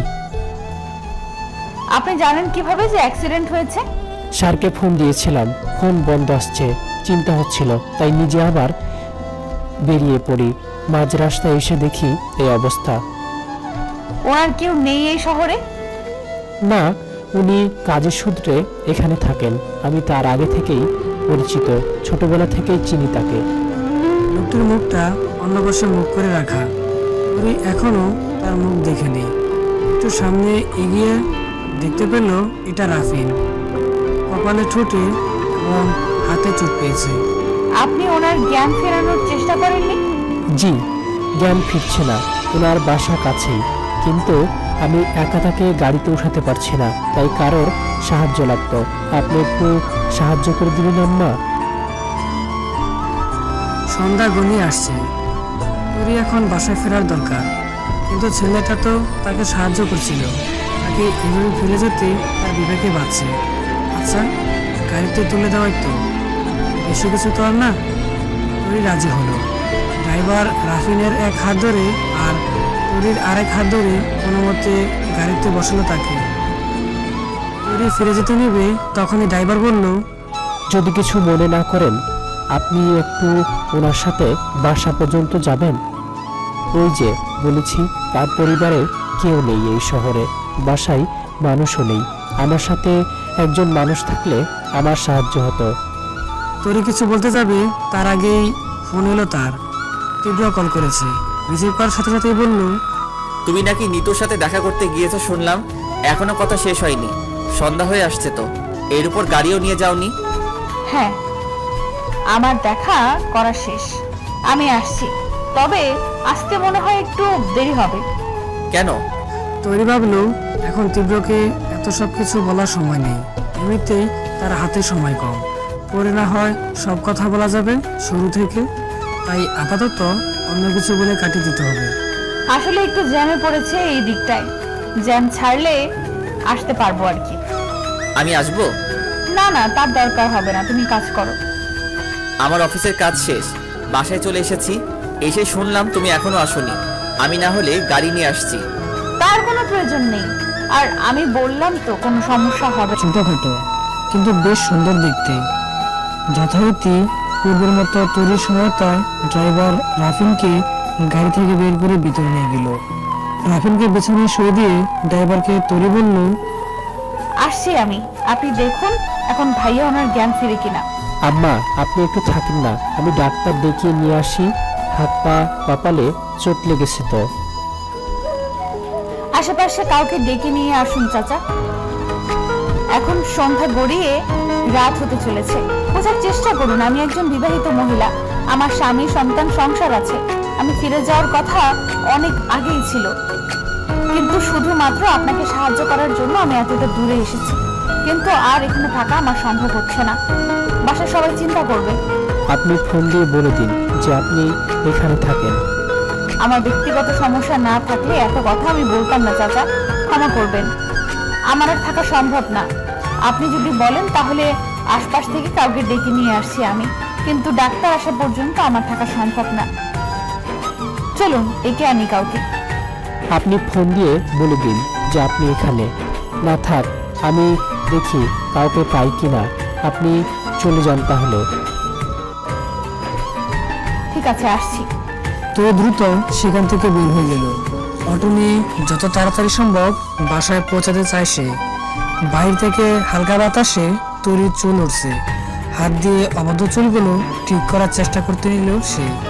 তখনই তার চোখে পড়ল গতকালকে তীব্রতাকে যে ব্রেসলেট পরে দিয়েছিল সেটা এখন তার হাতে নেই। কিছুক্ষণ পলকহীন চোখে হাতের দিকে তাকিয়ে রইল সে। চোখে জল চলে আসতে লাগলো তার। গতকালকে কেবল এই ব্রেসলেট হাতে পেল সে, তাদের বন্ধুত্বের চিহ্ন স্বরূপ, আর আজকেই এটা হারিয়ে ফেললো। তাকে ছোটবেলায় তার মা একটা চেন দিয়েছিল, যেটা এখনো সে যত্ন করে রেখে দিয়েছে। অথচ তীব্র দেওয়া প্রথম জিনিসটা সে একদিনের ব্যবধানে হারিয়ে ফেললো।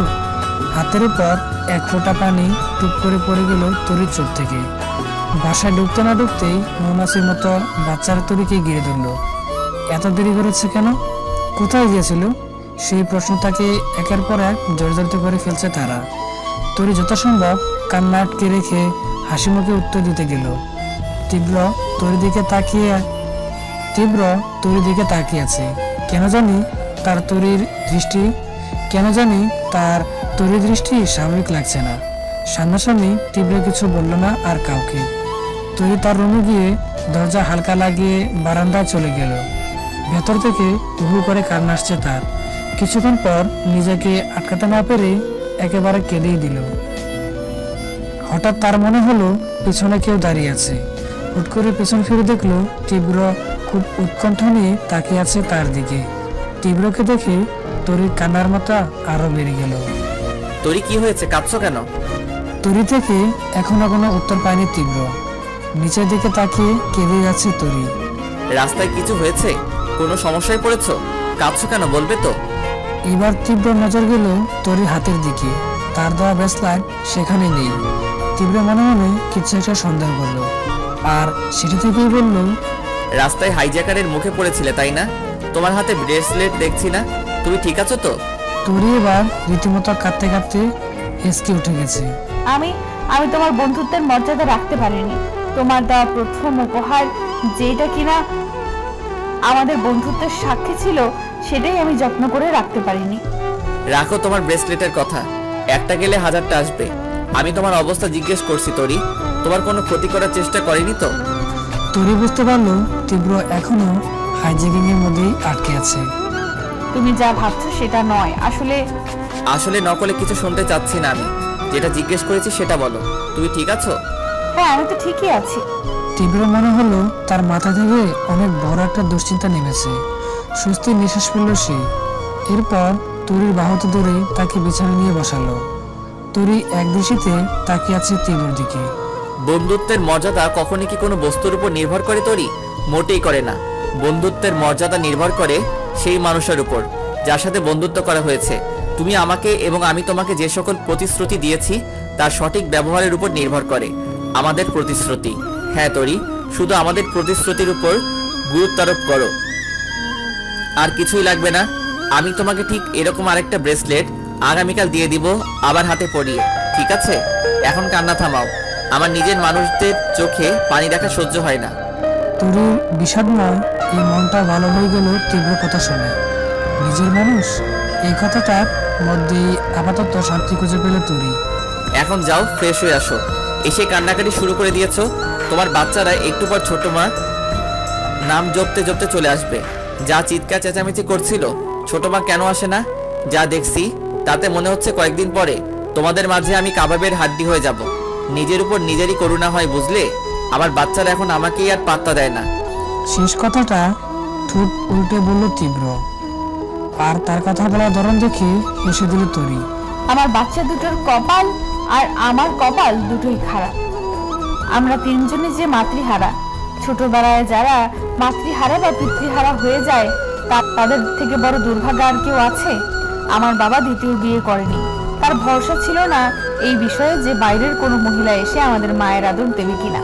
কিন্তু আমাকে এই বাড়িতে তোমরা ভরসা করে এনেছো, তার মর্যাদা যে আমাকে দিতেই হবে। তাছাড়া আমার বাচ্চা দুটোর এমনিতেই এত মায়া মুখ দেখে তাদের আদর করা ছাড়া আমি থাকতেই পারি না। আমি দায়িত্বের খাতিরে এই সংসারে এসেছিলাম, কিন্তু এখন বাচ্চাদের পেয়ে সব কিছু আর নিছক দায়িত্ব মনে হয় না আমার, জানো? মনে হয় যে এই তো আমার সংসার, এই তো আমার সন্তান, আর পরিবারের সবাই এত ভালো যে আমি একজনের নাম আলাদা করে উচ্চারণও করতে পারি না। তাছাড়া বাচ্চারা তো বোঝোই কেমন, যার থেকে আদর পায় তাকে কতটা ভালোবাসে। সেটাই। তোরি, তোমার সাথে আমার কিছু কথা আছে জারিফকে নিয়ে। কেন, কি করেছে সে? রিল্যাক্স, সে কিছু করেনি, তবে তার ফিউচার নিয়ে কিছু কথা বলতে চাই আমি তোমার সাথে। এখন ফ্রেশ হয়ে নাও, পরে কথা হবে। আচ্ছা। তীব্র রুম থেকে চলে গেলে তরি ওয়াশরুমে প্রয়োজনীয় পোশাক নিয়ে ঢুকতে যাবে, তার আগেই বেজে উঠলো তার ফোন। হাতে মোবাইল নিয়ে নাম্বারটা ভালো মতো দেখে বুঝতে পারলো এটা রাফিনের ফোন। হ্যালো। আপনি আমার জন্য এতটা করবেন সেটা আমার কল্পনায় ছিল মিস্তরি। বেশ হাসি খুশি মনে হলো রাফিনকে। সম্বোধন ঠিক করুন, আমি মিস তরি না, মিসেস তরি, মিসেস তীব্র রায়হান। ফোন দিয়েছেন ধন্যবাদ দিতে নিশ্চয়ই। সেটা আপনার বলা লাগবে না, আমি নিজে থেকে এড়িয়ে নিলাম।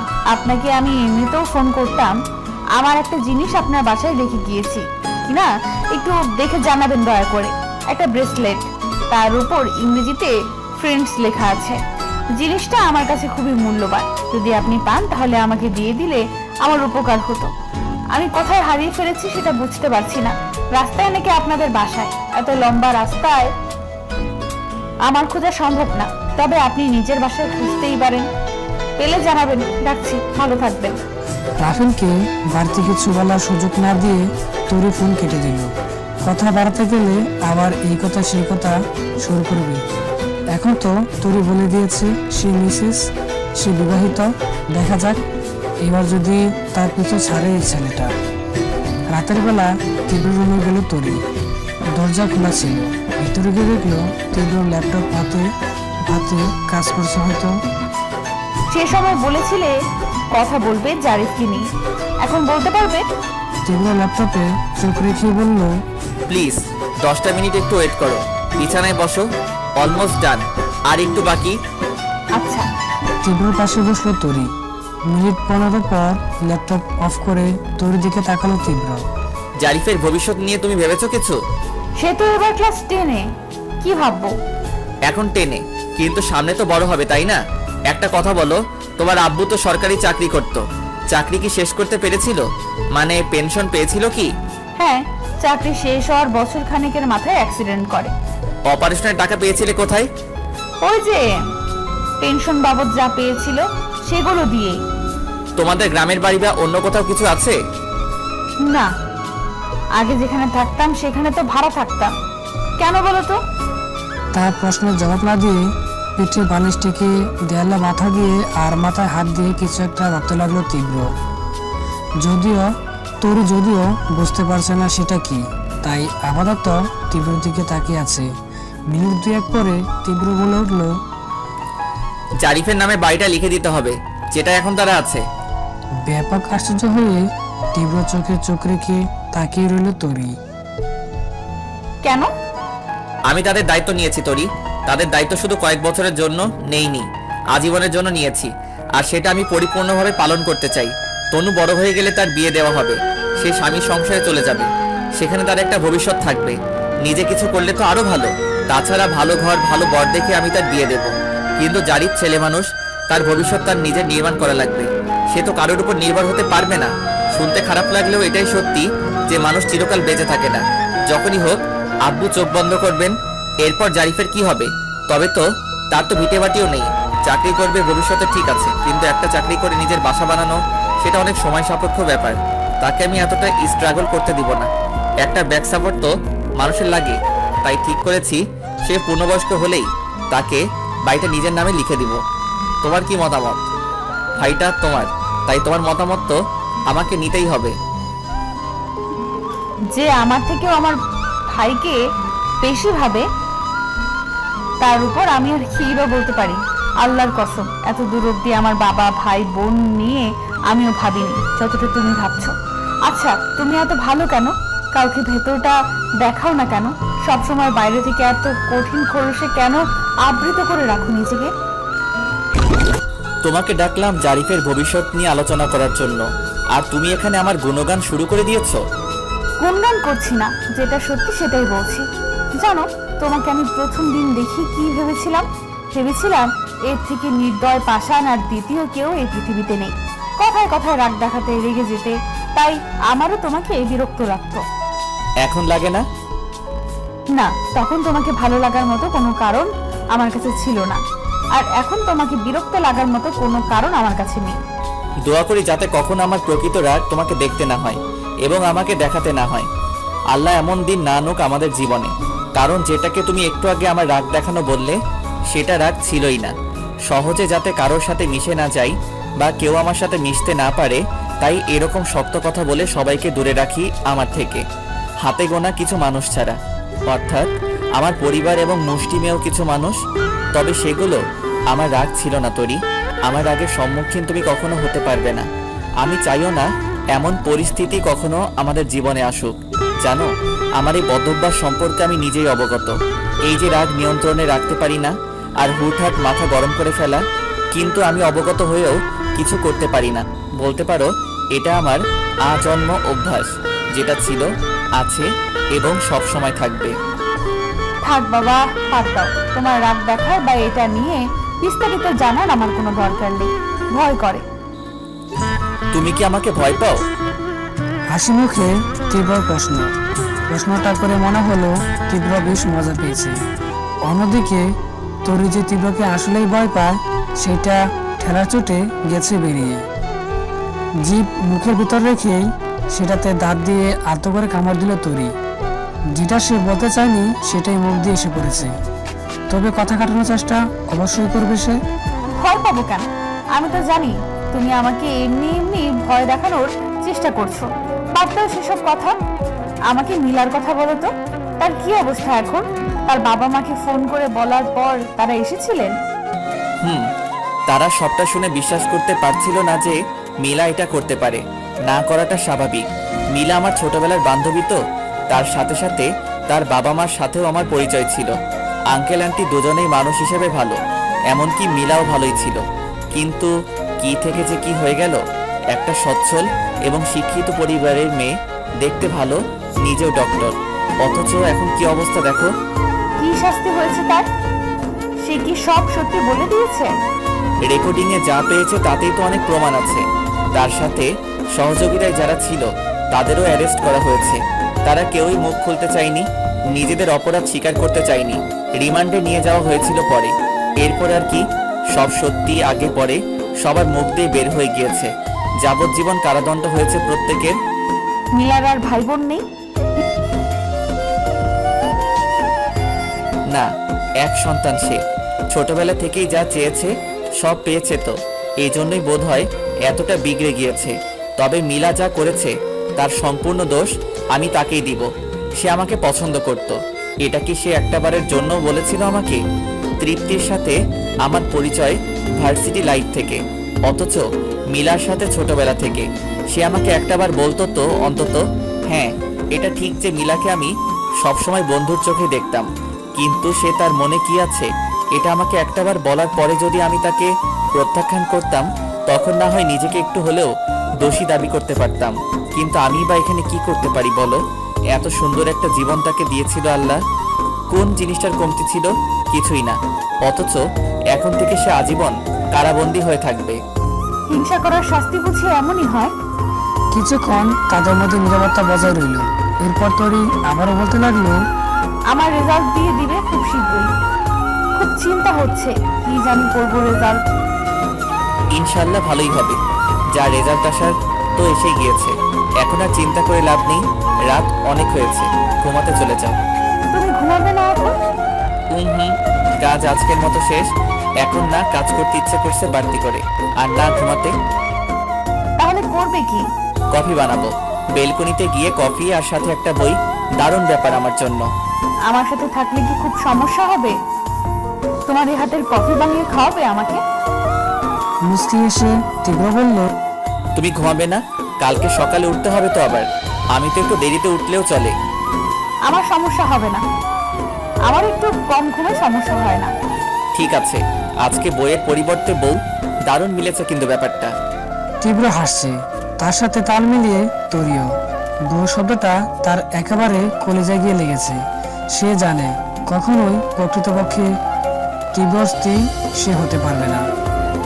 তবে বন্ধুত্ব হতে পেরেছে, এটাই বা কম কি হোক না একতরফা বন্ধুত্ব, আর একতরফা বন্ধুত্ব এবং কিছুটা সত্য ভালোবাসা। সূর্যের আলো চোখে পড়ার সাথে সাথে চোখ কুচতে গেল তরির। ডান হাতে তর্জনী আর মাধ্যম আঙ্গুল দিয়ে চোখ কুচলে সে হালকা হালকা করে চোখ খুলল। তার মাথা কোথাও হেলান মনে হলো নিজের কাছে। একটু উপরে তুলে দেখলো তীব্র কাঁধে তার মাথা রাখা। গতকাল রাতে কথা বলতে বলতে সে এখানেই থেকে গিয়েছিল, রুমে যায়নি। সেখানে বসে দুজন অনেক রাত পর্যন্ত কথাবার্তা বলছে। এর মধ্যে যে কখন ঘুমিয়ে গিয়েছে তারা নিজেরাও বলতে পারবে না। তরুর মাথা তীব্র কাঁধে, আর তীব্র মাথা হালকা বাঁকিয়ে দোলনার সাথে লাগানো। তরু খুব মনোযোগ দিয়ে তীব্র মুখের দিকে তাকিয়ে আছে। ঘুমের মধ্যেও তরির কাছে তীব্রকে অপূর্ব লাগছে। হয়তো এটাই তরির ক্ষেত্রে সত্য, যে যাকে আমাদের ভালো লাগে তাকে সবসময় সব রকম ভাবেই ভালো লাগে, আর বেশি সময় নষ্ট করা যাবে না। এখন বাচ্চাদের কাছে যেতে হবে তরিকে, তাকে না দেখলে তো আবার তাদের সকাল হয় না ঠিক মতো। আস্তে করে ধীর পায়ে তীব্র পাশ থেকে উঠে গেল তরি। সকালে রান্নাঘরে গিয়ে তরি চা বানাচ্ছে, তার সাথে আসে বেগম রয়েছেন। তাদের মধ্যে এখন সম্পর্ক বউ শাশুড়ি দিয়ে নেই, বরং মা মেয়ে হয়ে গিয়েছে। এটা সেটা নিয়ে কথা বলতে বলতে তরি টুকটাক কাজও করছিল। এর মধ্যেই তার ফোন এলো, তার আব্বুর নম্বর থেকে। হাসি মুখে ফোন রিসিভ করে সে কিছু বলার আগেই